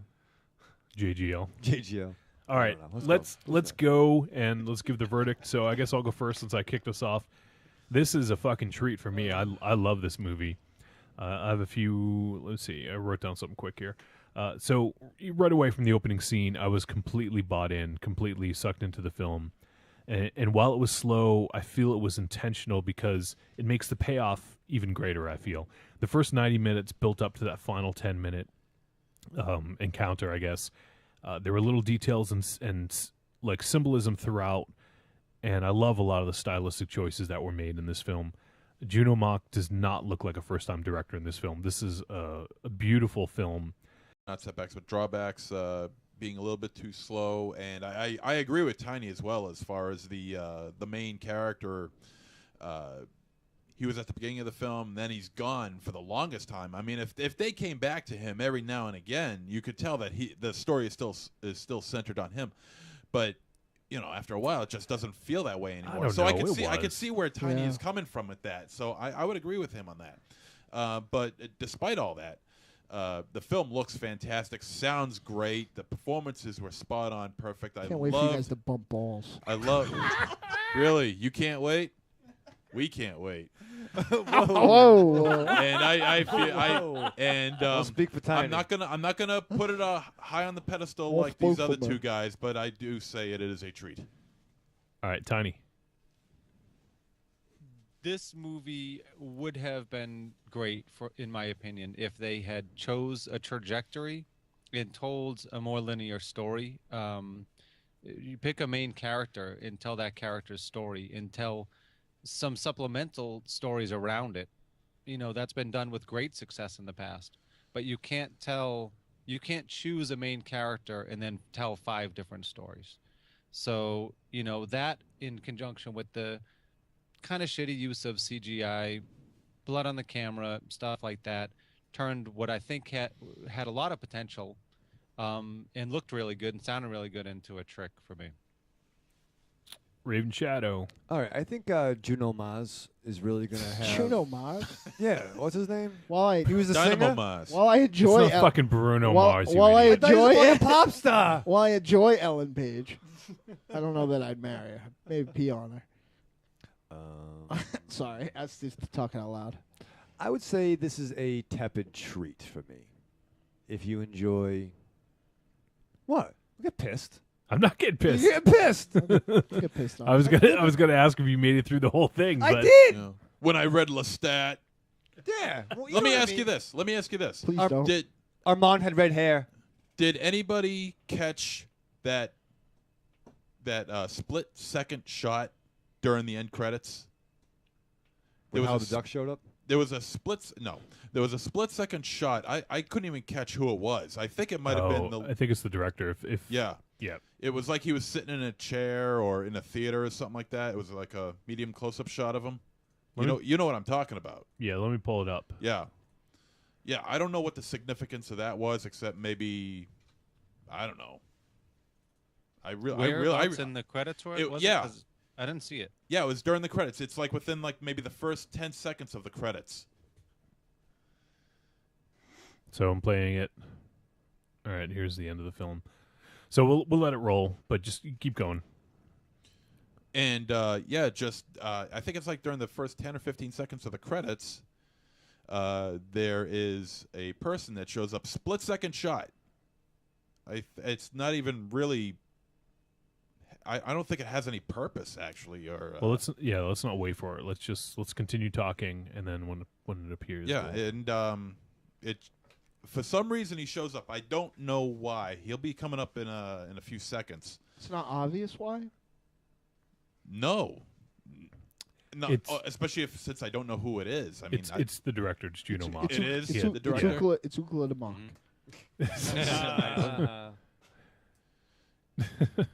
Yeah, it's coming up after this. I'm so disappointed. This is fantastic radio. Yeah. So, what's the punchline? Oh, yeah. See, that's him. Yep, that was okay. So I read that was part of one of the things I read in the. Where was it? I read it in this interview. He says something about it. I'll pull it up in a sec. But so we're done.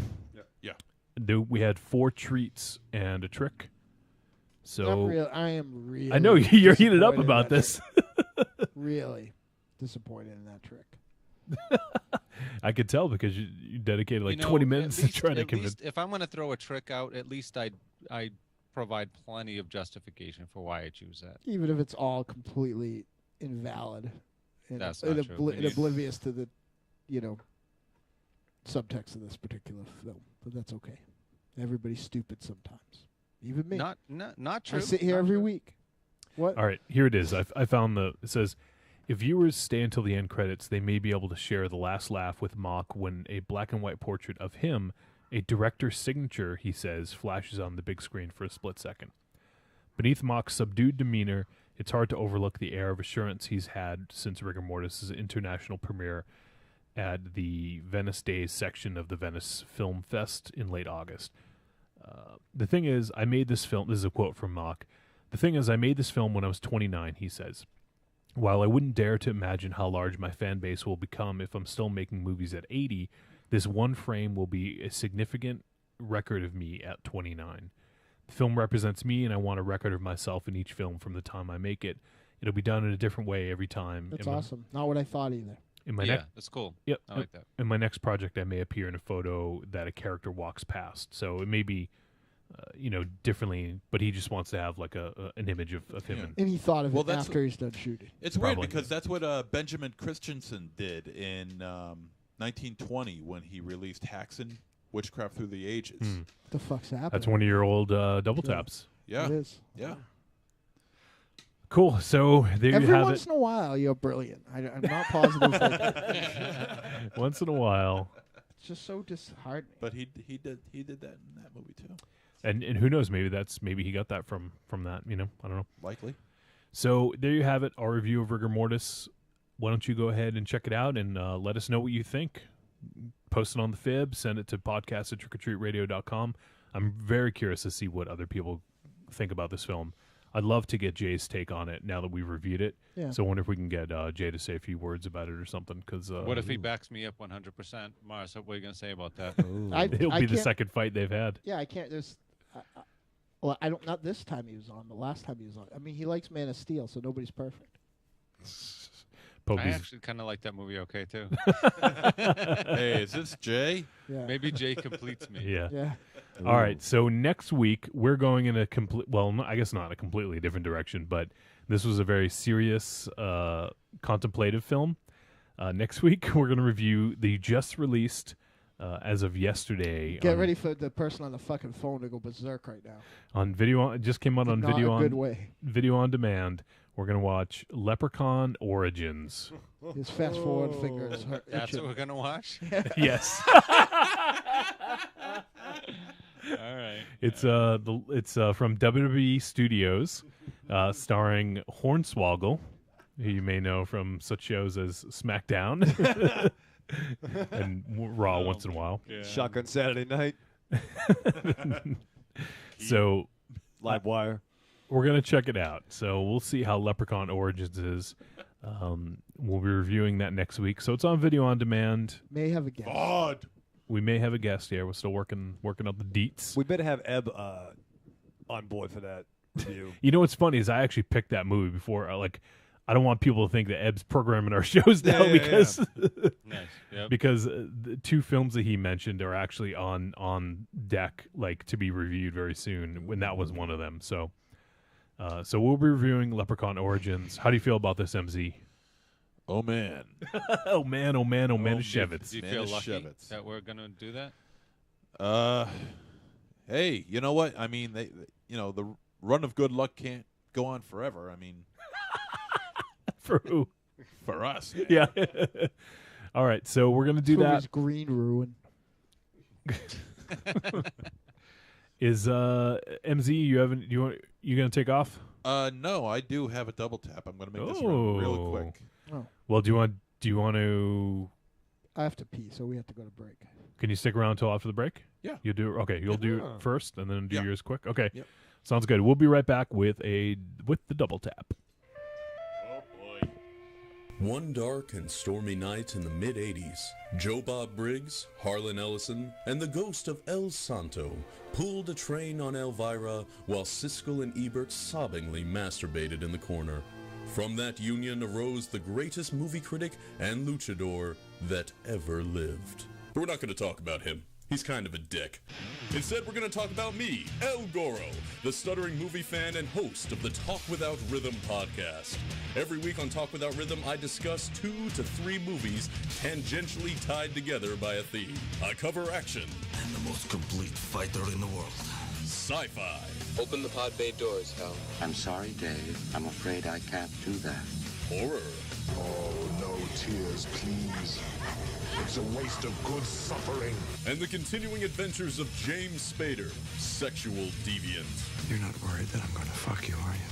I'm not interested in that, not in the least. Now pull up your skirt. So check me out at tworpodcast.blogspot.com, drunkenzombie.com, or subscribe on iTunes. Talk Without Rhythm, the only podcast that will not attract the world. Adios. Hello, darlings. It's your favorite whiskey-drinking, litigious, singing, dancing fantasy girl. Want to reach out to me and the world's greatest monster-hunting multimedia organization, the Deadites? Log on to Facebook.com/The Deadites. It's got all the info you need to follow the world's greatest monster-hunting band, like live appearances, info on your favorite Deadite, music, and all the links you need to our new weekly multimedia and all our side endeavors. Too many letters on Facebook? That's okay, sugar. Just follow us on Instagram and Twitter @The Deadites. Hope to see you soon, and we'll leave the lights off.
Touch myself.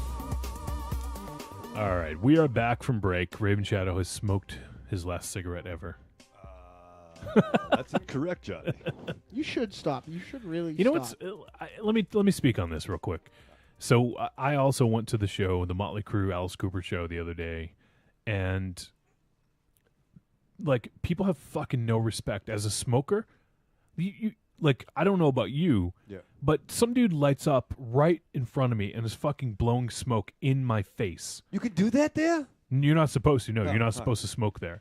But so like wait, he was actually facing you? No, he wasn't. Facing you. Hey Johnny, I love the podcast. So the smell of doobies going around all over the place is just in my mind? No, there was that, but I'm talking about cigarettes. This dude was like lit up a smoke right in front of me, and like the smoke was going right in my face. Like, don't you have like? Do smokers have any fucking respect? None. Well, you guys fucking remember like the fucking past? After Yeah, when you could smoke anywhere. Yeah, and no, everyone fucking that was went, horrible. and somehow we all went there. We all sat in the section. Do you know I threw away when I recently redid my? I'm in the middle of redoing my part of the crypt. Yeah. You know I threw away. And granted, like I was surprised at how many would fit. Like the easy joke is they don't fit me, but I threw away all my old rock and roll shirts because they all smelled like a fucking ashtray. There's washing machines. It didn't work. Like I was in clubs all the time, working and playing music. Like my awesome Pop Smear shirt, like my old Evil Dead shirts, my ECW shirts. They all smell like fucking shit. You should wash them. Yeah. Well, I Yeah, did. they got Tide. I'm telling you, man. They got the Bounce dryer sheets. So people I didn't enjoy. want to get into a big conversation, but like seriously, there are people all around me smoking. Like, when you smoke, are you like aware of other people around you that may not be smoking? They don't You've give a been fuck. around me a million times since 1997. Yeah, and I You used to know get how I fucking smoke. fishbowled by Yeah. with smoke You had a good at time. the Maroon Manor. You get some fishbowl by some other stuff too. And you always found me a lot funnier those nights too. So if you're smoking outside or something like that, do you like look around and try like? Are you cognizant of that, or do you not care? No, I am, but what the fuck are you gonna do? But in the end, by the time he realizes this is what he's doing, he's going to realize, hey, I'm wasting a fucking cigarette. I might as well smoke it. What? If you light up a cigarette, then you realize, oh shit, I'm around people that might not want to have cigarette smoke blown in my face. You're like, oh shit, I already lit up a cigarette, but I don't want to waste it. Yeah. So I might as well smoke it. How about you, Tane? You used to be a smoker. Really? You did? I don't remember. I remember thinking that I smelled really badly. You probably did. I would like keep my distance from people, even when I wasn't smoking a cigarette. Dynamo, did it? What was it like to kiss a smoker? Did it Are taste you bad? blind timing? Because I did date one girl that was a smoker, and like she was so foxy, but like smoke like it really sometimes like would like take a little air out of my tires, like when you get that deep kiss, and that's what would happen. Oh, I thought you were gonna say deep voice. Ooh. Dynamo, kiss me. Sing aquaphobic again. Sing aquaphobic for me. Her breath was so bad that it choked him out when she was giving him a blowjob. We all be covered in tar. My girlfriend, she fucking smokes, and it's fucking yeah. disgusting. It's Oh, yeah. fucking gross. It is man. fucking gross. Is that why you're not going to marry her? That's what. No, that's. I hope that has nothing to do with I smoking. hope your He's like, girlfriend. no, that's because I don't love her. He said, "Yeah." Exhibit A. Let's send this episode I to hope, her. I hope go back Mrs. to the Zero edit. beats the shit out of you. Why? I don't think smoking is attractive at all. I don't either, horrible. but like Does that's she like, smoke in the house? I mean, I try to. No. Okay. I bet But she's right I mean, now. but I mean, I try to watch porn. I go on Pornhub when I try to get on Trick or Treat Radio. I end up on Pornhub. It fucking happens. And I try to watch a porn movie, and there's fucking like chicks smoking, and it's like, well, go off to the next video. Yeah, I just can't stand fucking girls smoking, man, or guys smoking for that matter. You'd be lucky to. I know where you're going with that. Yeah. Shut the fuck up. Take the money and run, pal. Just shut the fuck up. All right, enough about smoking. We have a double tap. I to can get tell you, I did not like smoking, but and I really don't like smoking. But I fucked the shit out of that girl, so I refuse to believe that if a smoking girl came to you, you would not. Well, so long as it was face down, ass up, then I can probably understand that. So long as she's not breathing on you. That's the segue to the double tap. How'd the lyrics go? I don't remember. I'm Talk about nerdy stuff. Double tap, what? Double tap, baby. Double tap, baby. All right. face down, ass up. So before MZ goes, he's going to do a quick double tap. So why don't you kick us off here, MZ? Yeah, I'm going to be hitting familiar territory here, but in a slightly different country. When I was doing the filming of Morbid Tales, I was given by the director, Brian Paulin, a couple of DVDs. Ooh. Yes. One of the Japanese DVD of Fetus. Nice. Also known in Japan as Hud Splasher. Wow. Say that again. Hud Splasher. Hot splasher. Hot splasher. And That's pretty cool. That's great. So I mean, everything I say now is all in Japanese, and I look at it and I'm like, I need "Holy that fucking shit!" dialogue Are you right dubbed? the fuck now. I'm not dubbed. No, I'm not dubbed. I'm. It's subtitled, and it plays Slasher. Hard Splasher. Oh, Splasher. Yeah, I don't even know what the fuck that means, but it's awesome. Hog splasher? Hog Flasher. That smoking girl I talked about, we could have nicknamed her Hard Splasher. Hey, yeah. This is pretty awesome. So did the company purchased the rights to distribute this? I think so. Is Yeah, that how it they works? must have. They had because to. Brian didn't do this himself, right? Like a No, company would. No, they got the permission from Brian to Cool. To This get is that done. Deep Red, Deep Red DVD. presented by Deep Red. Yep, and it's Region 2, so it's, That's pretty cool. It Are can you- only play on my. Were on you my in this one? computer. Yes. Oh yeah, okay. Yeah. No, you were just saying that. Yeah. And to coincide with that, I also got the Hard Splasher. DVD, Japanese DVD of Blood Pigs. Why is that not dubbed? Yeah. Which has plenty a of very, noodles over there. which has a very unusual DVD cover with a creature on it that's not even in the goddamn movie. Let me see it. This is incredible. I wish you were on the cover of this. Imagine if he becomes an Why aren't international you- celebrity in Japan. Why aren't you listed on the starring? You're like the star of this fucking thing. I feel like Brian I know, it's sometimes weird. treats him like the girls that I bring home on like Wednesday nights, you know? Well, I think what Like they they're did not on is, my girlfriend list. I think what they did there is that they, I guess they only had room for 3 actors, and they had to mix it up between 2 Oh, guys you and know a what? girl. They and- probably don't want to see MonsterZero on the credits in Japan. You know. Yeah, that's true too. I mean, until the big G shows up. So, and you could get both of those. I believe, I'm almost positive, on Amazon Japan. But we can't watch them. If you get it from Amazon Japan, use our fucking link. Yeah, Do we have an Amazon Japan link? Tiny, get on that. we better. Wow, that's So great. That's pretty cool. That's great. Awesome. Yeah, we need to get international links. Chris Jericho on his shows talk about That's that all true, the he time. does. And it also comes with the Japanese trailers for both films, as well as other Nice. Japanese horror films, as well as American horror films. You know what? We should get if they're not already online, we should try to get those up. It'd be awesome to have those on the. Why on does the, Brian not like us? That's my question. What do you mean? Well, we want to have him on the show. He just Okay. won't come. No, I told him. I told him at He was the last into it. year's Rock and Shock Yeah, he was that into it. that we'd like to have him on, and he's fully on board. It's just a matter of time on when we're going to get him. Yeah. Not for nothing. Not that he's Let's be proactive and we'll excruciatingly busy, but I mean, when we can fit him into our show, I mean, I'd like to have him on myself personally. let's get him on before. You say that again? I'd like to have him on myself personally. I know where you're going with that. Shut the fuck up. Let's get him on. Let's try to get him on before Morbid Tales comes out. Let's do that. Like maybe around Rock and Shock time or something. October. Yeah, he would love to have an interview. Cool. At the time when that movie comes out. He won't put any of that fucking music in his movies. Jerk. He should make. I'm gonna pitch a movie to him. He should make a movie about you in a mullet wig with no pants on, running around killing people, and it can be called Headbangers Balls. I'm on board with that. I'll do that. Shit, I'll do anything. I told Brian that I would if the next film I'm willing to do a nude scene. So Oh shit! Give me a pace. I'm He's writing like, this Brian, down. I'm a willing to do pacemaker. anything. Did Oh your my heart just God. explode?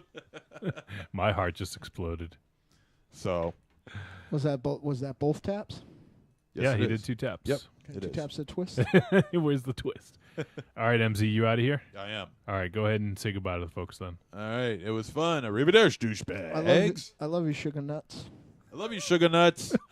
All right, MZ, we'll see you next week, bud. You got it, man. Later, All right. buds. See you, man.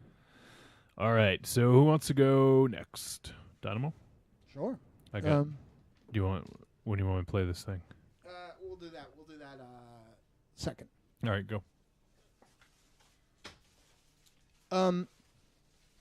A book that though it's I'm gonna do like the good way to do this is lie and say that I've read not only both books, that I finished this one, but I think a book that seems to be thematically the same to the book that Kari Andrews pitched to us, the Art and Fear, at least in some ways, is the brilliant Brian Michael Bendis's How to Break into Comics book, Words for Pictures, the art and business of writing comics and graphic novels.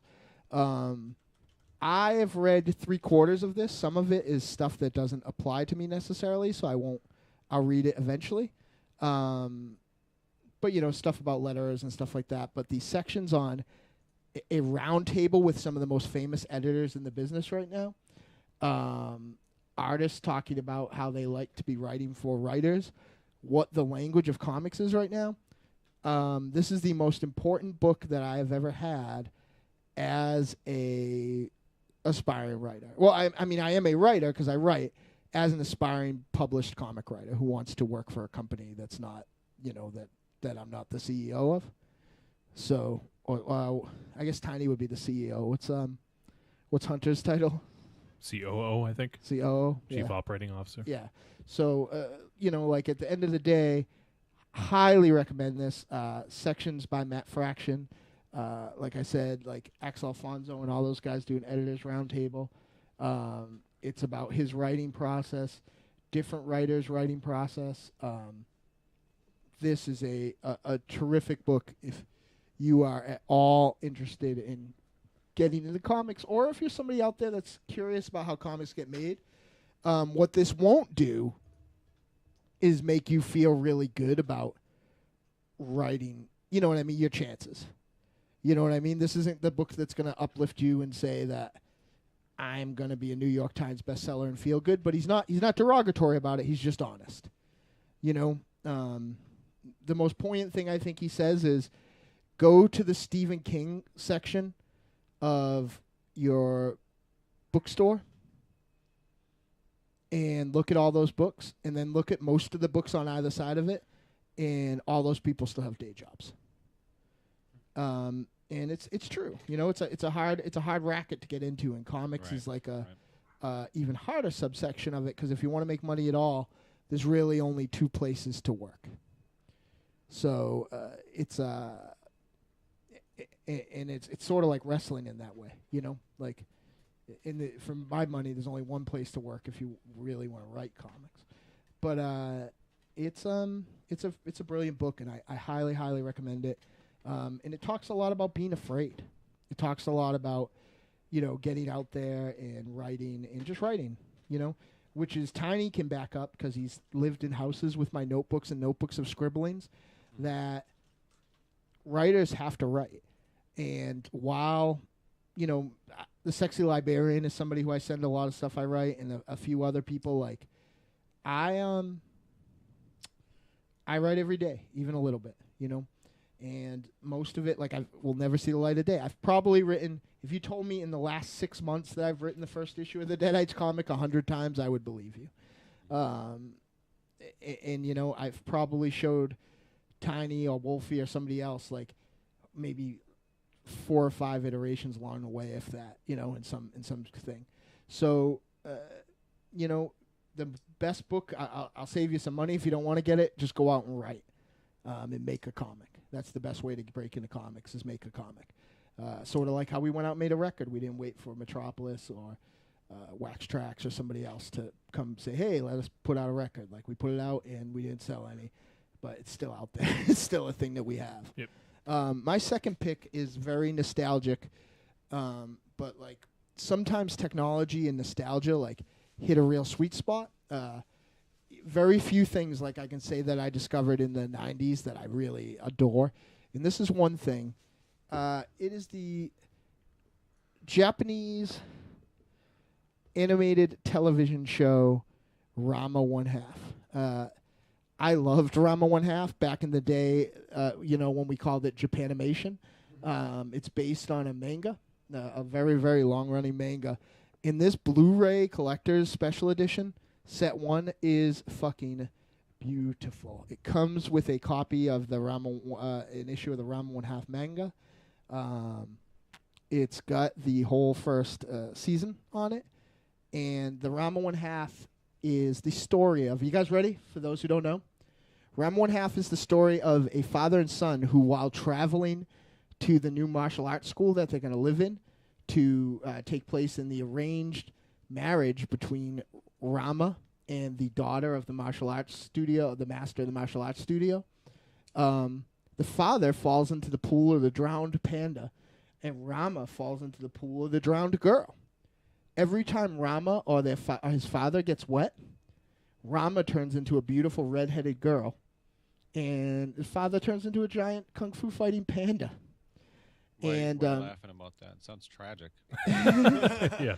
And you know, there's an interesting love triangle between the panda. Yeah, Rama and the girl that he's, you know, betrothed to, and the Rama, girl type Rama, as they call them, and the sister who has lesbian leanings. There's a lot of nudity, a lot of ridiculous kung fu fighting. There's a character. Really? I always thought this was geared towards kids. Well, maybe in Japan. Okay. I mean, it's not. It's not. You know, it's not the stuff that the Red Queen likes or anything. But like, there's some. You know, you can't have somebody getting. You know, how many times can people be in the shower in a series without seeing some weird anime boobies? But it's good. There's a character in this called Ryoga, which we secretly called Tiny behind his back for a long time because Ryoga was always late. Nice. Ryoga has the best line in maybe animation history, where he walks into Rama's room and wakes him up in the dubbing. And this has, I'll also say, for purists, like reverse purists like me that like the dubbing on the stuff that they originally saw dubbed, this has the original Viz dubbed editions and subtitled editions. So it's cool in that way because I never got to see him subtitled, but I still prefer him dubbed. But, you know, just to hear Ryoga walk into Rama's room and poke him and say, Rama, wake up, we need to fight, is one of my favorite things in, like, ever. Like, I'll see my friend Stephen Woodman once or twice every 2 years, and we'll inevitably say that within the first few minutes. So it's great nostalgia, but it also, this is quality. And maybe, for my opinion, of this style of animation, the best episodic television of this, even better than the ones that we grew up on. This is just terrific fucking business. There's something else. Oh, yeah. And the best part is the theme.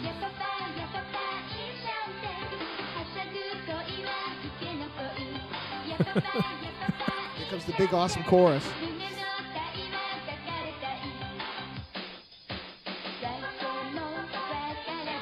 It's my joint. Yep.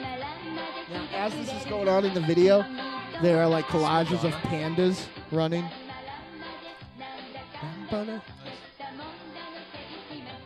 That's Madonna? Yep. You hear the whistle? It's so absurd. I won't spoil anything, but the opening scene. You know what it needs, though? What? The opening scene will show why any comic book writer, any comic book lover will love this series. As there's a Spider-Man style fight between a giant panda and a young boy, a giant stop sign brandishing panda and a young boy. This is the fucking like. As weird as I'm making it sound, it's like 11 times weirder. Highest recommendations. Cool. Who wants to go next, Tiny or Raven I'll Shadow? go. Sure, Okay, I'm go ready. I'm kind of tossing up two things here, but I think I'll go with. Whoa! Well, What'd you first have? I'll go with, What'd you have for first dinner? I'll go with a Netflix recommendation, a pair of movies on Netflix that are essentially, one is a sequel. Tiny just cock-blocked my joke. Really? What happened? I said you cock-blocked my joke. What- You said what you were was the tossing things up. I was wondering what you had for dinner. Oh. It was I didn't bad, so maybe I should have just let it go. Exactly. So my first tap will be a pair of movies on Netflix. I know that's kind of like a double tap, but That's I'm gonna typical I'm Tiny. gonna put it Pyramid in a folder movies? and I'm gonna hand it to you as one This thing. is the equivalent of my list ties. Exactly. My first tap is a list of things of movies on Netflix that I currently like. 181 entries. So these are both movies starring Richard Chamberlain as Allan Quatermain. Oh, yeah. And I recently introduced the wife, Tiny Wife, to these, and it was just as fun as I remember it being Fucking back in great. the 80s when I first saw them in the movie theaters. Which is first? King Solomon's Mines is first. These are both streaming on Netflix. Sharon Stone, stars opposite him as the love interest in both of these movies. Flying a biplane. Exactly. Yeah. Just totally ridiculous. This is like if Indiana Jones was made just with the intention of entertaining people and not having to tell like a. I mean, there's a completely cohesive story here. It's very simple, goes straight through, but it's kind of like Indiana Jones with much more of a sense of humor and much more interested in just sheer entertainment Hollywood style entertainment factor. They're both fantastic, super fun to watch, really great to watch with a group of people too. So highly recommended. King Solomon's Mines and Allan Quatermain in the Lost City of Golds, 1985, 1987, both fantastic. Ridiculous and fantastic. The first movie, by the way, while I'm on it, had one of the largest cast of extras in Africa that I've ever seen in a movie. There had to have been 1,000 people in some of the scenes here. It was just. What about the gods might be crazy? Well, besides that, but I don't know. Like I was telling Tiny Wife the whole time, like clearly, like some of these guys are actors, and some of them are natives. Like how the fuck? Like some of the scenes that were going on here, it's just like how the fuck do you get this like tribe that probably doesn't get the idea of a movie? Like they have loincloths and they have spears and shit. Doesn't get the idea. They don't of even like get zippers. Exactly. That was funny. But how do you get them invested in like a ridiculous scene where you're essentially kind of like almost spoofing on the idea of a tribe? Like they're being ridiculous, and the actors are being like over the top ridiculous, and you have like freaking tribesmen around you, like with spears, like legit. Like you just tell them an evil god is gonna come eat them. To me, it was mind-boggling. I'll just put it this way: some of the scenes in this movie were quite impressive for the type of movie that it is, and likewise the other one. So that's that. I highly recommend. Don't ignore that recommendation. I won't. I'm excited to see it. People are worse people for not having seen those. Yeah, two it's movies. great. Bombaleo, Allan Quatermain. Exactly. I watched that with my kid. Oh, he really liked it. I know he got a stiffy over Sharon Stone flying a biplane. Yes. He thought that bisexuals meant Sharon Stone in a plane. Yeah, that's why I enjoyed that. It's crazy stuff going on. People striking at Market Basket. I'm glad that they have their pitching up. All right, my second tap. I literally feel like I want to just flip a coin over this second tap. Why don't you just do two? Was it Two-Face? And my second tap is another folder worth of stuff. These aren't related to each other at all. No. I guess I want to. I'm gonna tap this one because it has a modern component that's kind of interesting. So. Back in I think it was late '90s that this published. There was a very short run series called Shadow Empires: Faith Conquers by Christopher. I think it's pronounced Mueller, even though it's Moeller. I think it's Christopher Mueller. Mueller. Oh, so here it is. I'm sorry. Published in late 90s, I believe. 94. Oh, no, I'm sorry. Publication date 2004. But they rebranded it as Iron Empires. So when I read it, it was called Shadow Empires, Faith Conquers. The re-release by Dark Horse is Iron Empire, Faith Conquers. Really great sci-fi series. It's kind of poignant because the look of it is kind of Warhammer a little bit, kind of like what Mars was mentioning earlier. Like huge armor, kind of a little bit hinting at the Jodorowsky sort of sci-fi side of things, like kind of little bit bugged out. Like there's some like worms that like get like go in people's ears and take over them and stuff like that, and some really really cool shit. Like if you're looking for some sci-fi comic action, this is a real good short run series. I think it was four books long, and I don't think it was ever compiled, unfortunately, unless this Iron Empire is the compilation. It's possible, but it turns out he has. While I was looking up this title for the double tap, it turns out that Christopher Mueller in 2013 had a Kickstarter campaign for a sequel to that Iron Empires or Shadow Empires, as far as I'm concerned. series. It's going to be called Iron Empire's Void. It was funded, and it'll hopefully be happening in the not too distant future. So something to check out, and I highly, I suspect very highly that the sequel will be very good too. This guy's very talented. He writes and essentially paints his stuff. He's not an inker. He actually does acrylics, I think, for his work. So really great stuff. And I'll just give a quick plug too for League of One, which is a Wonder Woman one shot that he did. You love so that. My tap is going to be. That's been around your house forever. You love that. It has been. And I love it. That's in the. Great. There's fucking dragon in it. Yeah. That's in the heavy circulation. Up with the big kid books. Yeah, it is. No doubt. Yeah, no doubt. It's good stuff. I should have just tapped that. Yeah. All right. Cool. That sounds pretty awesome. I've never heard of Shadow Empires, so we'll check that out. All right, Raven Shadow. Cool. There have been some great supervillain performances in the modern comic book films. Whether Ledger, Mike Ledger as the Joker. Yeah, Mike Ledger. Nicholson, the motherfucker that plays Loki, Michael Rosenbaum from the Smallville. There's some great performances. But they're all playing very strong characters who, whether their versions in film and movie, have been equally great. Yes.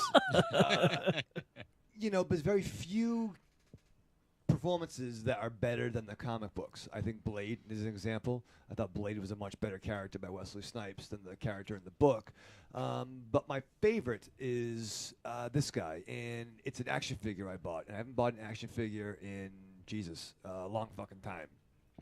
But I saw this at the wall, and I had to get it. It's a new line by DC, and it's a fucking outstanding Terence Stamp General Zod figure. Why is it so little? That's what sucks. I wish it was Legend scale, but it's DC Multiverse.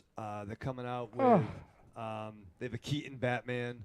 I hate that size. That's not even the size of the other small ones. They should sell them with a shrink ray, like a Legend scale shrink ray. For those who don't know, the Legend machine gun. For those who don't know, the Legend scale figures are the scales that was made popular in the early 2000s by the Marvel Legend figures, which were are kind of the standard for a while. Were kind of the standard bear, and then all of a sudden they're 7-inch multi-articulations. They're like taller G.I. Joe figures. And then all of a sudden a lot of specialty things started making 8-inch figures, which were almost the same, but they were 8 inches. So it doesn't fucking work. Is that the one? Yeah. Okay, cool. Like most movie adaptation things are now that 8-inch form, and it's really irritating. But there is, you can get, if you look at my Marvel Legends shelf, I'll post it online. There are characters like Judge Dredd in every DC character that you'd want, every Marvel character, some obscure ones, but also Turtles, Madman, Savage Dragon, like lots of shit in there. I love the accessory. Yeah, I just saw. I mean, I had one General Zod figure from the 70s that was part of like DC's Pocket Hero line, which was actually smaller than this. But I've never seen one done from the movie. And I wish it was Legend scale. Okay. That's interesting. But I had to get it because I love fucking Terence Stamp. He's No. the fucking shit. Correct me if I'm wrong. He was created for that film, right? The character? No. No? Okay. No, the Three Criminals predate, I think, at least to the Silver Age. Was it General Zod, though? It was General Zod. It never Okay. looked like this. He was more portrayed like a fucking military with a dumb hat. Okay. Because I know General Zod wasn't in the comic. It wasn't in like the comic continuity for a while. Well, last time we saw him in the post-crisis was when the John Byrne stuff, when Superman went into a pocket universe. Yeah. And Clark killed all three criminals because they were in a pocket universe, and they were like, listen, we're going to fucking come to your world. I'm paraphrasing. We're going to fucking come to your world, do the same motherfucker shit, run amok, and you can't stop us. And Clark was, you know what, I fucking can't stop you. So he killed all three criminals. And then he came back to the regular DCU proper, and he got all fucked up by it. Where I stopped reading Superman ever at that point, by the way. You missed out because it was fucking brilliant. And it just really, he ended up going exiled. A whole bunch of shit happened. But they tried bringing Zod back in the 2000s. Yeah, that's what I remember. Early 2000s, I think. Yeah, under some kind of weird ruler of like another country. I didn't quite understand it, and they finally brought him back in some of the Jeff Johns stuff. But he's just not fucking cool. He's not as cool as fucking Terence Stamp. Yeah, nobody's as cool as him as Zod in that movie. And I wish the new guy said Neil once. Michael Shannon, who's fucking great. Let me put this one up. Have you seen this one? This is the 12-inch new. Zod. Is it new? I've never seen that before. It looks fucking awesome, though, huh? Yeah. I would have bought that if it was there. I just found a legend scale signature. So Mattel had this club for a while that I didn't find out about until the announcement came that they were canceling it. You could vote on you paid like $50, and you paid $50 a year, and they basically made a figure that the people in this club voted on, and like a lot of cool figures, but one of them was Constantine. Really? Yeah. So I'm gonna have a Legends Constantine soon, which I'll just about jack off of. So next I put him next to my Legend scale Han Solo. So if you're watching the live feed, this was a figure from Mattel. This is from 2009, actually. Really? It was only available online. That's helpful for consumers. It was only available on MattyCollector.com. It was $60. Mm-hmm. Whoa. It looks awesome. Like, that's a really cool fucking figure. I just understood what Matty Collector meant. Like, I'd see it a lot. Yeah. So cool. Check out that line. They might have some other cool fucking guys, but I'm sorry. I don't like that size, though. No, I fucking... It's you don't like 12 inches, Tony? Is it too big for you? I like I actually, the 12 inches is okay, but it's, at least with the G.I. Joes, do you remember I got that huge bin of G.I. Joes? Yeah. Their joints don't hold well. I think the Legend scale seem to just hold up in every sort of aspect. You know, they're big enough where you can have a lot of detail. They're small enough where you don't have to worry about having like a rubber band, to get joints happening and stuff. Yep. Come on my house, Tiny. You don't got to worry about rubber bands. It's pretty nerdy. This conversation is pretty nerdy right now. It's very nerdy. All right, Raven Shadow. Well, let's continue that nerdy topic. And I'm not a big fan of the new 5.2. I love the characters. Is that also a toy size? Yes, 52. Yes, 52 inches. 52 centimeters? Yeah, wide. But I was super excited when I was on vacation. The best fucking part of my vacation was in a bookstore that I don't remember what it was called. But I found this trade, Nightwing, Old Friends, New Enemies. It's based on some stories that were done in Action Comics a couple years back, that Action Comics went to a weekly format. For $1.50, it would be an anthology series. The original Secret Six, Hal Jordan had stories there. When his book was canceled, you'd get Wild Dog. Oddly enough, Mad Dog. What'd I say? Wild Dog. I think it was Wild Dog. That was Mad Dog. No, Mad Dog was Newhart. Sure wasn't Atomic Dog?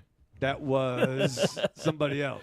No, Wild Dog was the guy in a hockey mask on gimmick infringement that ran amok as a vigilante. I think Mad Dog was the Bob Newhart program. You could bing that.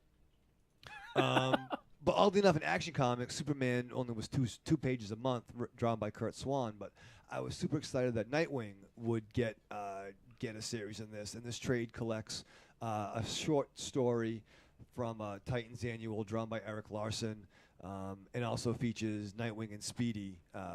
You might know him as Red Arrow. You might know him as Arsenal. You might know him as Roy Harper, or the drug addict superhero. But basically, it's Nightwing and Speedy teaming up to get Speedy's child back from Cheshire, who's a villain, running amok. But the art is kind of dated. But if you're a big fan of the old Perez, Wolfman Titans in that era, when Nightwing was super confident, banging a hot alien chick, and wasn't regulated to, just one of the Bat family. This is good stuff, so I highly recommend checking it out. And he's rocking my favorite disco costume. Oh, I thought you liked the ponytail. I do enjoy the ponytail, but I much enjoy the chest exposed. Of course you do. Which is what I'm into. Yeah. Oh. What's the Did you bing it? Did. I'm still checking and making sure that it's not a reiteration, but Mad Dog is also a Cassandra Cain villain, who was the mute bad. Wow, this is the nerdiest. There was conversation we in had. Birds of Prey. There was there might have been a dog superheroes don't really do that good unless you're like a bounty hunter. With Cosmo? Yeah, Cosmo. Cosmo? Who's Cosmo? Is that the Marvel? Yeah, it's Wild Dog. Oh, Yeah, even a fucking blind Bombaleo. chicken. Hurry up, it's Wolfie's turn. We're running out of time. No. But that's a fucking great trade. I love Nightwing with all my heart and soul. So, Yeah, there's Cosmo by the way, right there, right? the new Grayson Yeah. comic is. Oh pretty yeah, good. that's a fucking from the Guardians of the Galaxy. Yeah. Yeah, he's apparently fucking. It's Cosmo. That's Cosmo. That's what I said, Cosmo. Easter egg.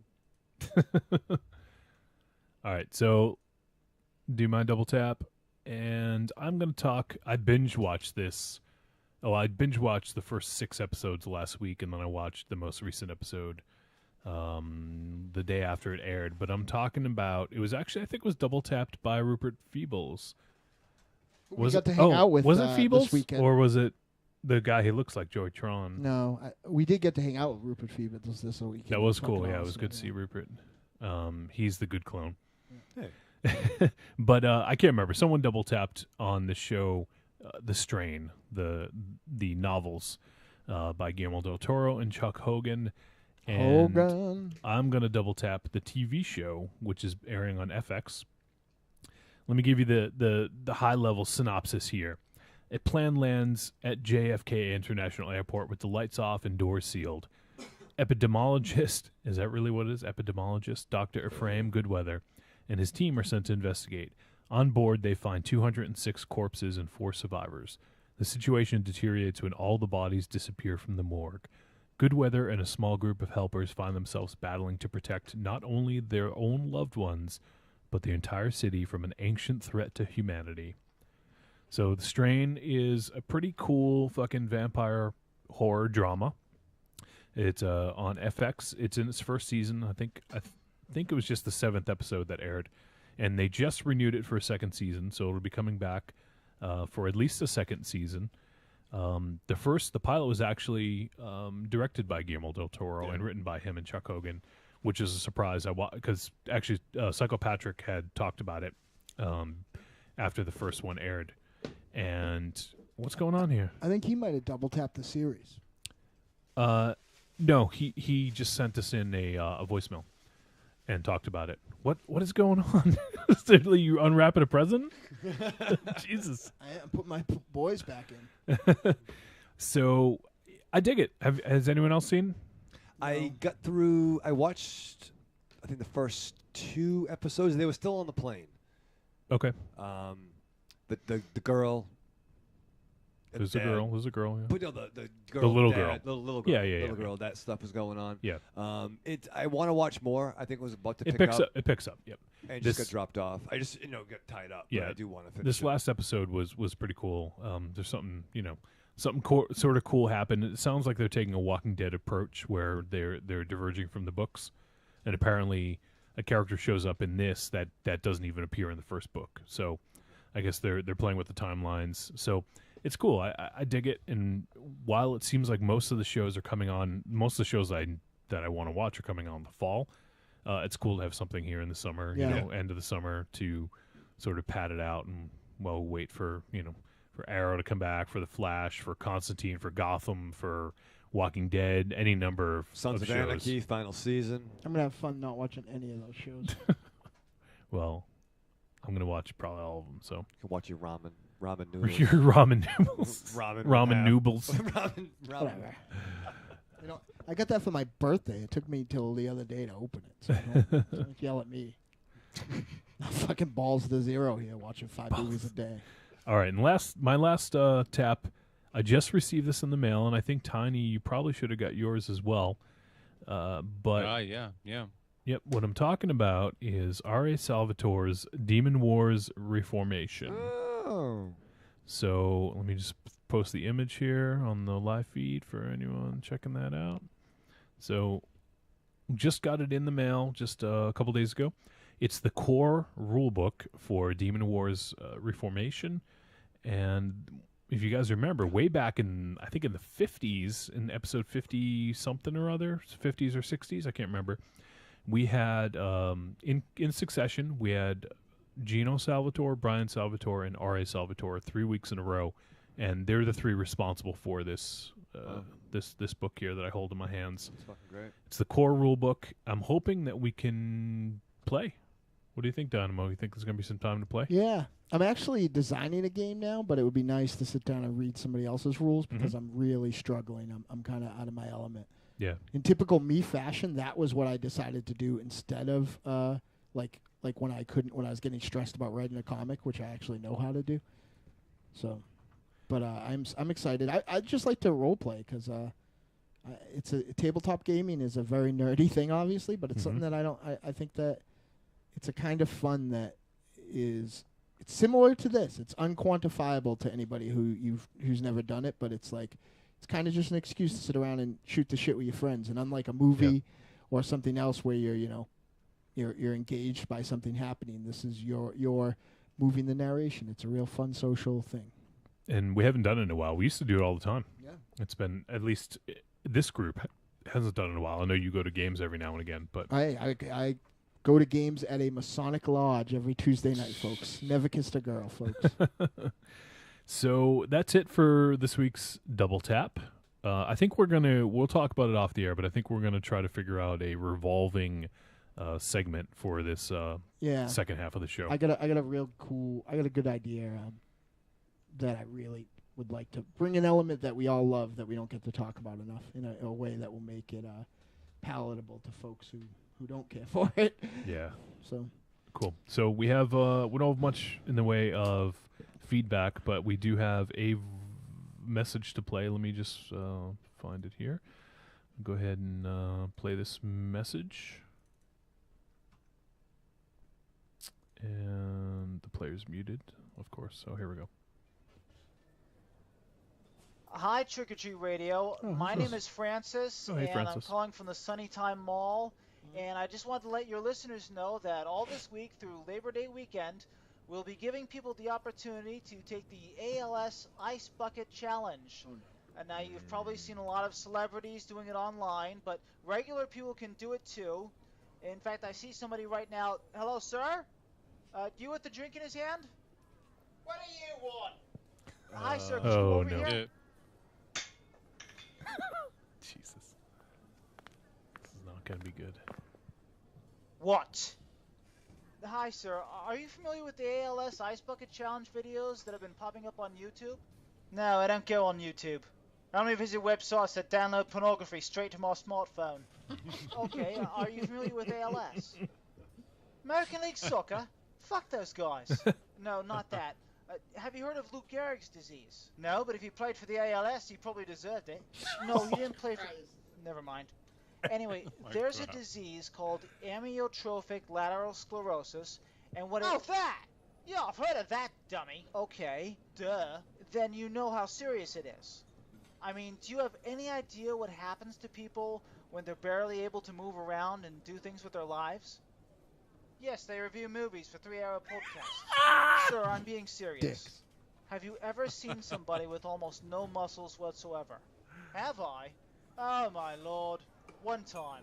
Okay, so would you like to know what we're doing to raise awareness? If it involves shopping at Amazon.com, trust me, it's not going to work. No, what we're doing is we're having people videotape themselves pouring buckets of ice water over their head, and then after they post it online, they make a donation to the Muscular Dystrophy Association. Get the fuck out! That is the dumbest extortion scheme I've ever heard! It's not extortion, sir. No shit! What you're supposed to do is tell people to give you money to help fight amyotrophic lateral sclerosis, and if they don't, then you hit them with a bucket full of ice. We are not trying to hurt people. We are trying to raise money. How much money could you possibly be making? Well, I'll show you, see? Here. You've had over 12 people in the last hour. Oh, yeah. Look at that. Funny thing is, that's the same amount of money you can make in 5 seconds using the sock full of quarters challenge. What's that? Thank you. Oh, look at that. You're bleeding all over the floor. We really gotta reel him in here. Oh, I know how to clean that up.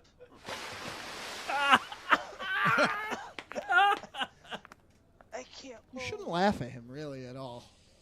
No.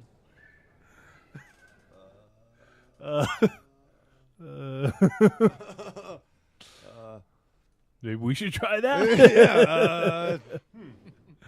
Oh man! All right. Well, once again, evidence in our hands. I don't know what to do with it. File that under evidence. Okay. But there is a big file. Yeah. I need a new hard drive because of this evidence.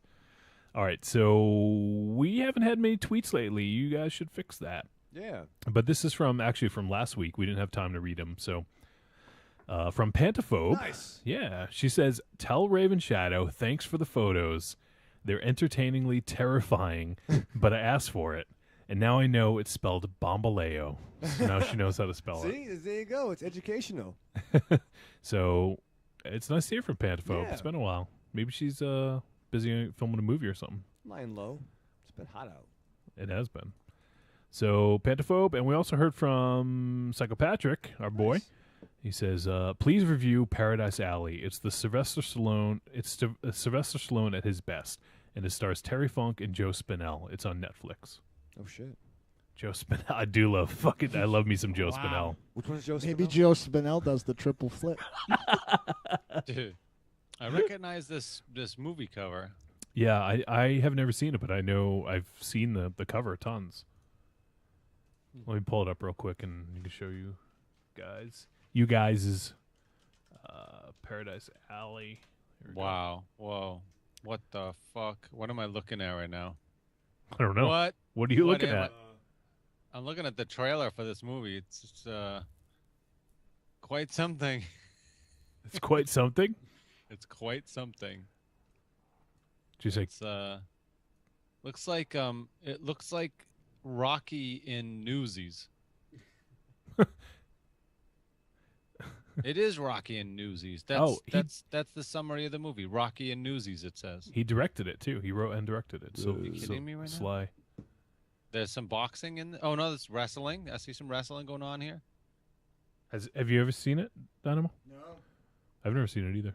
Oh yeah. Years like back when there was Cinemax, HBO, and the movie channel. And the movie channel would always play the shit. That's the same place I saw the Big Brawl. And yeah. Nice. Airplane was on 24/7. Is this breaking news or is this no? Maybe it's not breaking news. The headline is 5 Ways Dwayne "The Rock" Johnson rules as DC Comics superhero Shazam. He's Shazam? Yeah. That's a power fantasy. A skinny, nerdy white kid turns into... That's like Raven Shadow. Skinny, nerdy white kid turns into a tough African-American guy. That's a fucking movie. So Dwayne "The Rock" Johnson has signed up to be in another DC Comics movie, but he could either be the superhero Shazam or his arch nemesis Black Adam. I guess it hasn't been determined yet. A, it should be Black Adam. I agree, yeah. And B, how does fucking he introduce himself without the fucking lightning bolt coming down, turning him back into Billy fucking Batson? It's fucking Captain Marvel, gang. It's fucking the Shazam's the wizard. The thing is, you need to have a long talk with Miss M about legality. Yeah. Well, which Captain Marvel came first? This Captain Marvel came first. Right, that's what I thought. The big red cheese. And But then, they didn't want to have the confusion with Marvel, right? No, here's what happened. I'll tell you it real quick. Okay.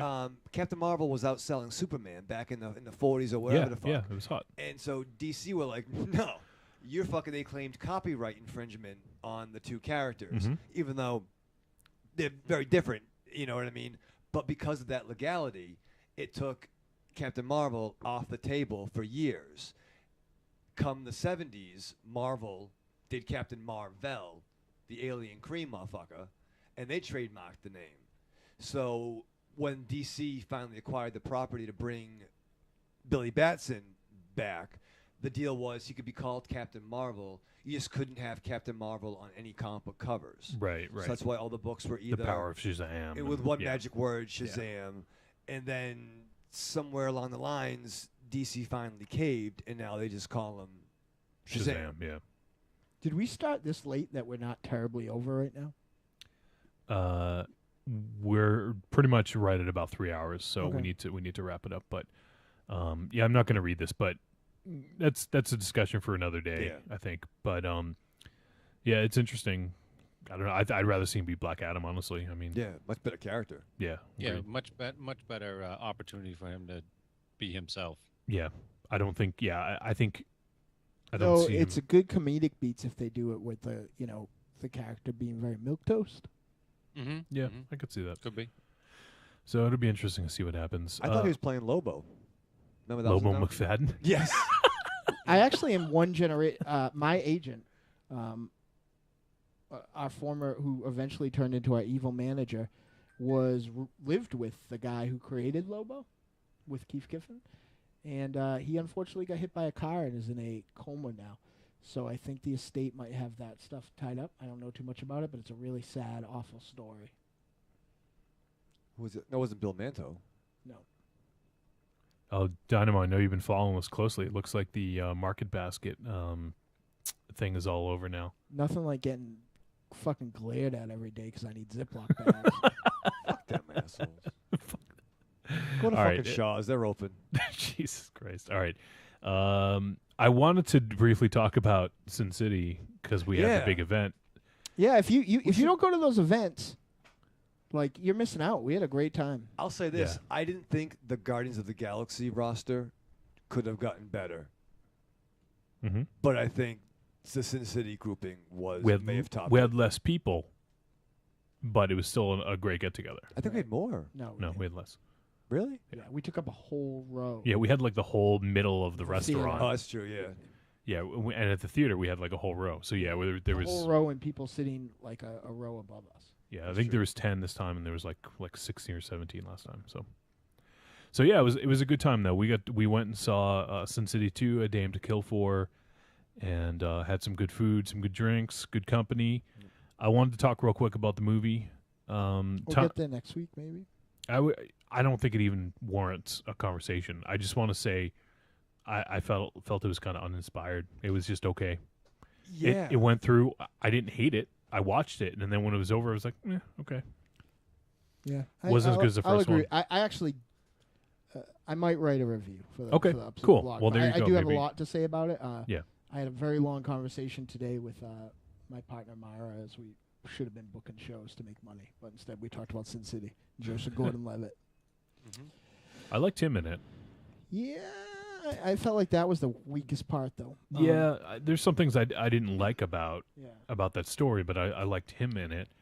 But hey, come out and do those things. We're trying to find more different things to do. I know this year it was under-attended, but last year we did the night before Thanksgiving, Flock of Assholes, and we'll probably do that again this year. And Cool. come hang out with us. Like it's we are twice as ugly and 3 times as much fun in real life. So Well, we get 2 events coming in October. Rock and Shock sounds like it's a go. yeah, So I'll refirm all that up. As you know, when you deal with yeah, the one thing, Tiny and Antichrist have one thing in common. It's Tiny, Antichrist, and Round Trip Jones all have one thing in common, and it's that they left their watches in 1970. So every time I talk to Antichrist, he's like, "Wow, that's probably coming up, huh?" yeah. So So you run that, remember? So there is Rock and Shock. Hopefully that should be a cool weekend. Once again, last weekend was last year was great. But then again, I don't know. I'm still Yeah, trying to get we'll see. the OTC guys there. Yeah. So And then obviously we have the Deadite show coming up November 1st, which we'll get more into, coming up in the coming weeks and days. But I think that's going to be it. We're going to wrap up. Anyone have any final thoughts before we get off the air here? just to wet your whistles. Mhm. November 1st, Lucky Dog Music Hall. Mhm. Trans Dusk, featuring the Rev from the Evil Streaks, cool industrial band. Nice. Agents of Chaos, featuring Beaver McD and Captain Insidious from Beaver McD and Captain Insidious. Nice.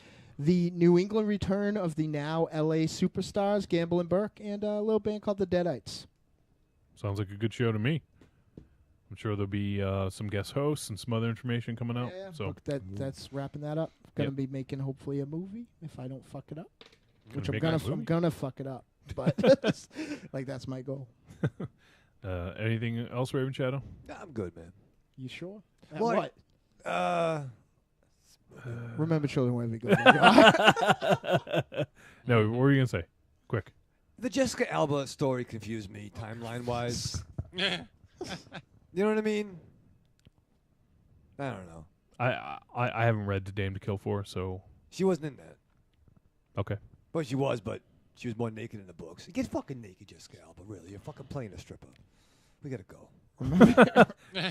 Tiny, anything? You just sound like Taz. No, I'm gonna. I guess I'll second that. Okay. All right, Dynamo, take us out. Remember, children, wherever you go, there you are. Thank you for tuning in to episode 109 of Trick or Treat Radio, folks. We'll see you next week as we review Leprechaun Origins and maybe a guest. Little girls shouldn't pick shamrocks in the evening. See you next week.